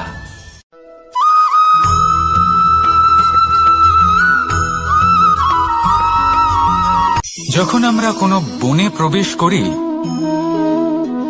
তখন এই সবুজ ঘাস দেখে, এই কোমল ঘাস দেখে আমাদের মন প্রফুল্ল হয়ে ওঠে। ভিন্ন ভিন্ন প্রজাতির ফুল, ভিন্ন ভিন্ন রঙের ফুল দেখে এই মন আনন্দে ভরে ওঠে। এখানে শিশুরা আনন্দ লাভ করে, বড়রা ভোজন গ্রহণ করেন, কথাবার্তা বলেন, হাঁটাহাঁটি করে বেড়ান। এবার ভেবে দেখুন, যখন এই উপবনের নির্মাণ হয়েছিল সেই সময় যদি এই মাটিকে সঠিকভাবে খনন না করা হতো, যদি তাতে সঠিকভাবে বীজ রোপণ না করা হতো, যদি কোনো সংঘর্ষ না হতো, পরিশ্রম না করা হতো, যদি চলতে চলতে পায়ে কাঁটা না বিঁধে যেত, তাহলে এই সুন্দর বন দেখে আমরা কি এই আনন্দ লাভ করতে পারতাম? কখনোই নয়। ধরুন কোনো নদীর তটে সুন্দর একটি বন আছে, সেই বনের আনন্দ লাভ করতে গেলে আপনাকে সেই নদী পার করতেই হবে। যদি সুখের নদীর কাছে পৌঁছতে চান তাহলে তটে যে কাঁটা রয়েছে সেগুলোর সাথে সংঘর্ষ করতেই হবে। এই সংসারে যদি আপনি সুখ লাভ করতে চান তাহলে সুখ লাভের এই যাত্রা শুরু করতে হবে সংঘর্ষ দ্বারা। তাহলে সংঘর্ষকে স্বাগত জানান, এর পেছনেই সুখ রয়েছে যা আপনার জন্য অপেক্ষা করছে। এবার হাসুন আর আমার সাথে ভালোবেসে বলুন, রাধা।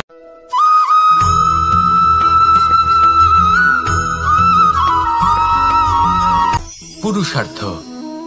শাস্ত্রে 4 ধরনের পুরুষার্থের কথা বলা হয়েছে। প্রথম হলো ধর্ম। আপনি কি জানেন এই ধর্ম আসলে কি? আপনার কি মনে হয় ধর্ম আসলে কি? কোনো বিশেষ ঈশ্বরকে মানাই কি ধর্ম বলা হয়? নাকি কোনো বিশেষ রীতি পালন করাই হলো ধর্ম, নাকি কোনো বিশেষ সাহিত্যকে সর্বশ্রেষ্ঠ মনে করাই হলো ধর্ম? না, ধর্ম হলো সেটা যাকে ধারণ করা যেতে পারে, আর ধারণ শুধু সেটাই করা যায় যা পবিত্র। পবিত্র শুধু তাকেই বলা হয় যা নিঃস্বার্থ, যার মধ্যে শাসন করার কোনো ইচ্ছে নেই, যা সরলভাবেই প্রবাহমান, জল এবং বায়ুর মতো। যখন কোনো ব্যক্তি ধর্মকে ধারণ করেন এবং সেই ধর্ম সেই ব্যক্তিকে রক্ষা করে, তখন তাকে ধর্ম বলা হয়। ধর্ম যা রক্ষা করে অহংকার থেকে, খারাপ চিন্তার হাত থেকে। সেই জন্য পুরুষার্থ গড়ে তোলার আগে, ধর্ম পালন করার আগে ধর্মের প্রকৃত অর্থ কি সেটা বুঝে নিন। এটা জেনে রাখুন যে সমস্ত ধর্মের আধার, সমস্ত ধর্মের ভিত শুধুমাত্র ভালোবাসা। আসুন আর এই ভালোবাসার সাথেই বলুন, রাধা রাধা।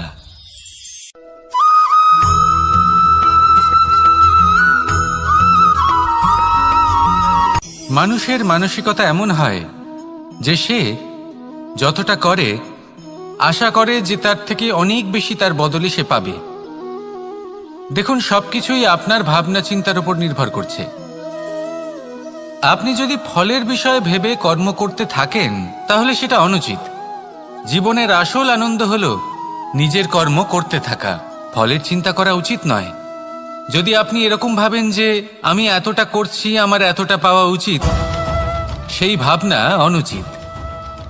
যদি আপনি সেবার মানসিকতা নিয়ে কর্ম করতে থাকেন, কর্মচক্রে প্রবাহিত হন, যদি আপনি এমন ভাবনা রাখেন যে আমি এতটা পাচ্ছি তাই এর থেকে অনেক বেশি আমি কর্ম করব, তাহলে নিশ্চিতরূপে আপনি যতটা করছেন তার থেকে অনেক বেশি আপনি পাবেন, আপনার আশার থেকে অনেক বেশি আপনি পাবেন। শুধু জীবনে অনেক বেশি কাজ করতে থাকুন, ফলের চিন্তা করবেন না। আর মনে রাখবেন, এই ভাবনাই সব থেকে বড় বীজ। কর্মের উপর বিশ্বাস রাখুন, জীবনে যা যা আপনি চান সবই সুখময় হবে। আসুন আর আমার সাথে ভালোবেসে বলুন, রাধা রাধা।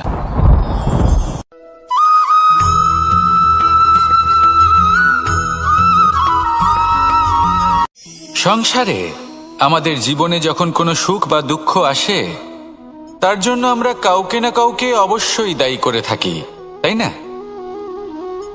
এই ব্যক্তি আমাদের সাথে এরকম কাজ করেছেন তাই আমার সাথে এমন হলো। ওই ব্যক্তি যদি এমনটা না করতেন তাহলে আজ আমি ওই স্থানে পৌঁছতে পারতাম। সবই আপনার দৃষ্টিভঙ্গির ওপর নির্ভরশীল, আর যদি আপনার দৃষ্টিভঙ্গি এমন হয় তাহলে তা অনুচিত। সত্যি কথা বলতে এই সংসারে ভিন্ন ভিন্ন ধরনের মানুষ আছে। এটা আপনার ওপর নির্ভর করছে কিভাবে তাদের স্বাগত জানাবেন।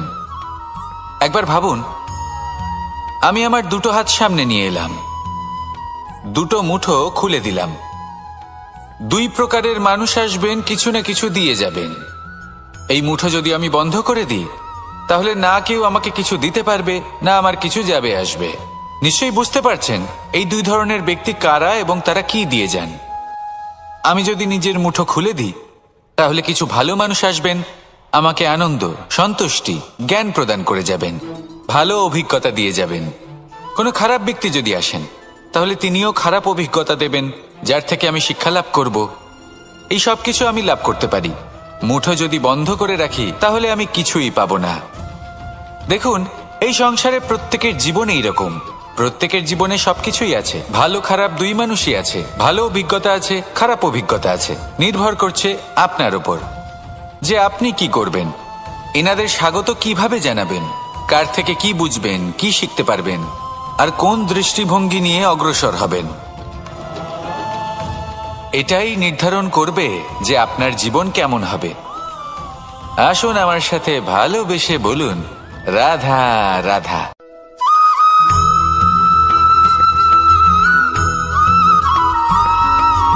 ফিরে আসছিলেন এবং তাদের ফেরার পথে হঠাৎ করে কোথাও থেকে একটি বাছুর চলে এলো। এই দুই বোন ভয়ভীত হয়ে গেলেন আর তাদের হাত থেকে সেই আটা পড়ে গেল, মাটিতে মিশে গেল। এবার এই পুরো ঘটনাক্রমে যদি কারোর বিন্দুমাত্র লাভ হয়ে থাকে বিন্দুমাত্র আনন্দ পেয়ে থাকে তাহলে সে কে? সেই ছোট বোন যিনি মাঝে মাঝেই গমের দানা তুলছিলেন এবং খাচ্ছিলেন। কিছুটা হলেও উনি আনন্দ লাভ করেছিলেন। এবার এরকমই হলো আমাদের জীবনে ভক্তি এবং ভালোবাসা সংক্রান্ত বিষয়। মানুষ নিজের জীবনের দৈনিক কাজে এতটাই ব্যস্ত হয়ে পড়েন, প্রত্যেকদিন শুধু কাজ কাজ কাজ কাজ করতে থাকেন, আর তাতে ভক্তি এবং ভালোবাসার জন্য সময় বার করতেই পারেন না। দেখুন, জীবনে ভক্তি আর প্রেমের এই যে ছোট ছোট মুহূর্ত আছে, এগুলো যদি আপনি যাপন করতে পারেন তাহলে তাতেই আপনি তৃপ্তি লাভ করবেন। বাকি সবই আপনার ব্যর্থ বলেই মনে হবে। জীবনে যখনই আপনি কোনো কাজ করবেন, ঈশ্বরের প্রতি সমর্পিত হয়ে সেই কাজ করুন।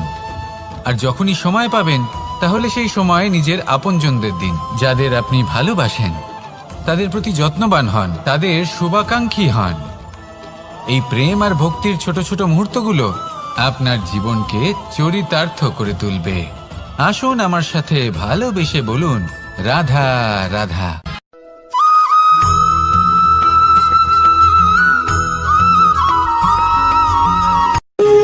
যখন মানুষের মৃত্যু হয় তখন কি হয়? অনেক সংখ্যক মানুষ শোক পালন করতে চলে আসেন। যে ব্যক্তি মৃত্যু লাভ করেছেন তার অনেক বস্তু থাকে যেগুলো তার প্রিয়, যেগুলো তিনি ব্যবহার করেছেন। তার শয্যা, তার বস্ত্র, তার আভূষণ সবকিছু তার থেকে বিচ্ছিন্ন করা হয় এবং খালি হাতে তাকে শ্মশানের উদ্দেশ্যে রওনা করা হয়। আমি আপনাকে এই প্রশ্ন করতে চাই, আপনি এই সংসারে কি অর্জন করেছেন? ধন সম্পত্তি, বস্ত্র, আভূষণ, এই সবকিছু যে আপনি অর্জন করেছেন, আপনার মৃত্যুর পরে তা আপনার থেকে দূর হয়ে যাবে। এর উত্তর হলো একটাই, আপনার কর্ম। শুধু সেটাই আছে যা একান্ত আপনার, আর শুধু সেটাই এই সংসার থেকে চলে যাওয়ার পরেও সংসারেই জীবিত থাকবে। যদি আপনি দুষ্কর্ম করেন তাহলে এই সংসার আপনাকে একটি অনুচিত উদাহরণ হিসেবে মনে রাখবে যে এই ব্যক্তি খুব পাপী ছিল, অনুচিত কর্ম করতেন। যে পথে তিনি চলেছেন সেই পথে কারোর চলা উচিত নয়। সেখানেই যদি আপনি সৎকর্ম করেন তাহলে সংসার চিরকাল এটাই বলবে যে খুব ভালো মানুষ ছিলেন, সবাইকে ভালোবাসতেন, সবাইকে সাহায্য করতেন, আমার খুব প্রিয় মানুষ ছিলেন। এটাই হলো শ্রেষ্ঠ কর্ম।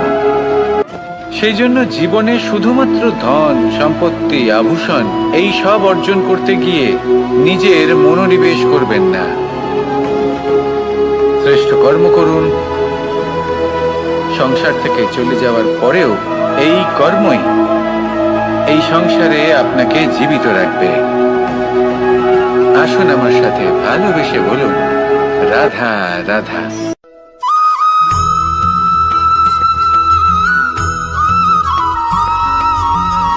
পুরুষার্থ। শাস্ত্রে 4 ধরনের পুরুষার্থের কথা বলা হয়েছে। প্রথম হলো ধর্ম। আপনি কি জানেন এই ধর্ম আসলে কি? আপনার কি মনে হয় ধর্ম আসলে কি? কোনো বিশেষ ঈশ্বরকে মানাই কি ধর্ম বলা হয়? নাকি কোনো বিশেষ রীতি পালন করাই হলো ধর্ম? নাকি কোনো বিশেষ সাহিত্যকে সর্বশ্রেষ্ঠ মনে করাই হলো ধর্ম? না, ধর্ম হলো সেটা যাকে ধারণ করা যেতে পারে। আর ধারণ শুধু সেটাই করা যায় যা পবিত্র। পবিত্র শুধু তাকেই বলা হয় যা নিঃস্বার্থ, যার মধ্যে শাসন করার কোনো ইচ্ছে নেই, যা সরলভাবেই প্রবাহমান, জল এবং বায়ুর মতো। যখন কোনো ব্যক্তি ধর্মকে ধারণ করেন এবং সেই ধর্ম সেই ব্যক্তিকে রক্ষা করে, তখন তাকে ধর্ম বলা হয়। ধর্ম যা রক্ষা করে অহংকার থেকে, খারাপ চিন্তার হাত থেকে। সেই জন্য পুরুষার্থ গড়ে তোলার আগে, ধর্ম পালন করার আগে ধর্মের প্রকৃত অর্থ কি সেটা বুঝে নিন। এটা জেনে রাখুন যে সমস্ত ধর্মের আধার, সমস্ত ধর্মের ভিত শুধুমাত্র ভালোবাসা। আসুন আর এই ভালোবাসার সাথেই বলুন, রাধা রাধা।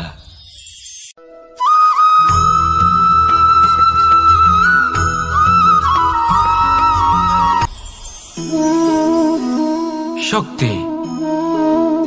এক অত্যন্ত বিচিত্র বস্তু, বা বলতে পারেন অনুভূতি। পিতা সবসময় চান যেন তিনি তার শক্তি পুত্রকে। আসুন আপনাকে সহজে বোঝাই। যদি আপনি সুপাত্র হন আর আপনাকে শক্তি দেওয়া হয়, তাহলে আপনি সেই শক্তির গুরুত্ব বুঝবেন, কোথায় সেই শক্তি প্রয়োগ করা উচিত সেটা বুঝবেন। আর এটা যেহেতু অর্জন করা শক্তি হবে, সেই শক্তির অপব্যবহার হবে না। কিন্তু যদি এই আপনি কুপাত্র হন আর যদি আপনাকে এই শক্তি দেওয়া হয়, তাহলে কি হবে? দেখতে গেলে এই শক্তি আপনি দান হিসেবে পেয়েছেন, তাই না আপনি এই শক্তির গুরুত্ব বুঝবেন আর না এর প্রয়োগ আপনি জানবেন। তার অপব্যবহার হওয়া সুনিশ্চিত। তাই যদি আপনি কোনো শক্তি অর্জন করতে চান, তাহলে আগে তার যোগ্য হয়ে উঠুন। পুত্র নয়, পাত্র হয়ে উঠুন। আর আমার সাথে ভালোবেসে বলুন, রাধা রাধা।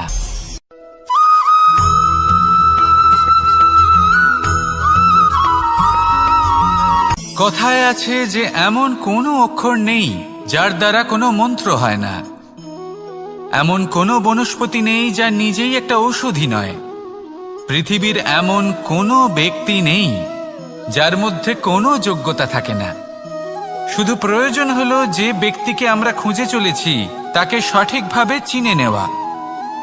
যদি তার যোগ্যতা, তার বিশেষত্ব আমরা বুঝতেই না পারি, তাহলে আর লাভ কি রইল? এই সংসারে এমন অনেক ব্যক্তি রয়েছেন যারা ছোট ছোট অসফলতার কারণে আপনাকে এটা বলে দেবে যে আপনি কোনো কাজের নন, আপনি হলেন মূর্খ, আপনি কিছুই করতে পারবেন না। এইসব কথায় কখনোই বিশ্বাস করবেন না, কারণ আপনি এবং প্রত্যেকটি জীব এই পরমাত্মা এবং এই প্রকৃতির সৃষ্টি, যা অত্যন্ত বিশেষ। যদি আপনাকে উদাহরণ দিই, তাহলে একদিকে আছে তরোয়াল, একটা বড় লম্বা তরোয়াল যার দ্বারা যুদ্ধ করা যায়, জয়লাভ করা যায়। আর অন্যদিকে রয়েছে একটা ছোট্ট সূচ, কিন্তু যে কাজ একটা ছোট্ট সূচ করতে পারে তা একটা তরোয়াল দ্বারা সম্ভব নয়। এর অর্থ হলো এটাই যে প্রত্যেকটা রচনা অত্যন্ত অমূল্য এবং অত্যন্ত বিশেষ হয়। তাহলে বিশ্বাস রাখুন যে আপনি অত্যন্ত বিশেষ একজন, আর প্রেমের সাথে বলুন, রাধা রাধা।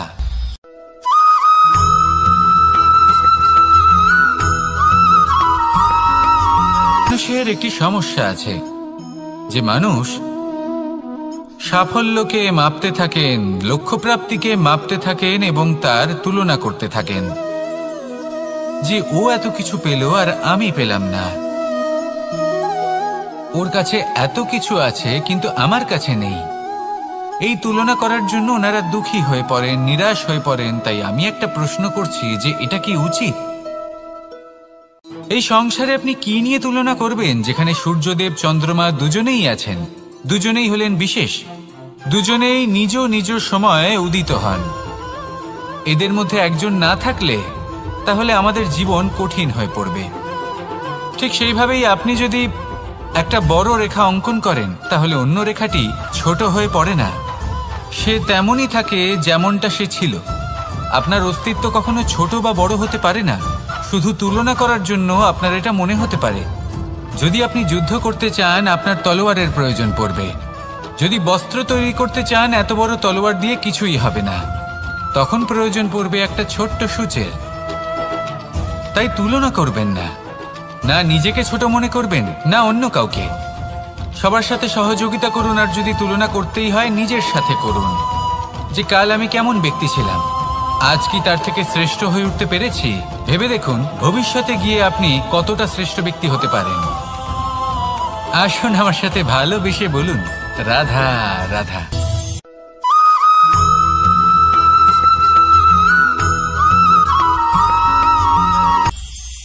এটা হলো ধান গাছ। এর থেকে যে চাল উৎপন্ন হয় তা মানুষ গ্রহণ করেন। আর এটা কি? এ হলো জংলি ঘাস। একবার ভেবে দেখুন, যদি এই জংলি ঘাস ধান গাছের আশেপাশে থাকে তাহলে কি হবে? ধান উৎপন্ন হতে পারবে? তা উৎকৃষ্ট হতে পারবে? আমরা কি তা গ্রহণ করতে পারবো? কখনোই নয়। এই জংলি ঘাস ধানকে নষ্ট করে দেবে, কিন্তু নিজে জীবিত থাকবে। এটাই হলো আজকের শিক্ষা। এই সংসারে যদি আপনি নীতির পথে চলতে চান, উচিত কর্ম করতে চান, সংসারকে সেবা করতে চান, তাহলে জংলি ঘাসের মতো ব্যক্তিদের থেকে সবসময় দূরে থাকতে হবে। সেই ব্যক্তি যারা দুর্নীতি এবং মিথ্যা দ্বারা পরিপূর্ণ, যাদের ব্যবহার অশুভ, যাদের অনেক অশুভ গুণ রয়েছে, তারা সঠিক নয়। সেই সকল ব্যক্তি যাদের চরিত্র অত্যন্ত দুষ্ট হয়,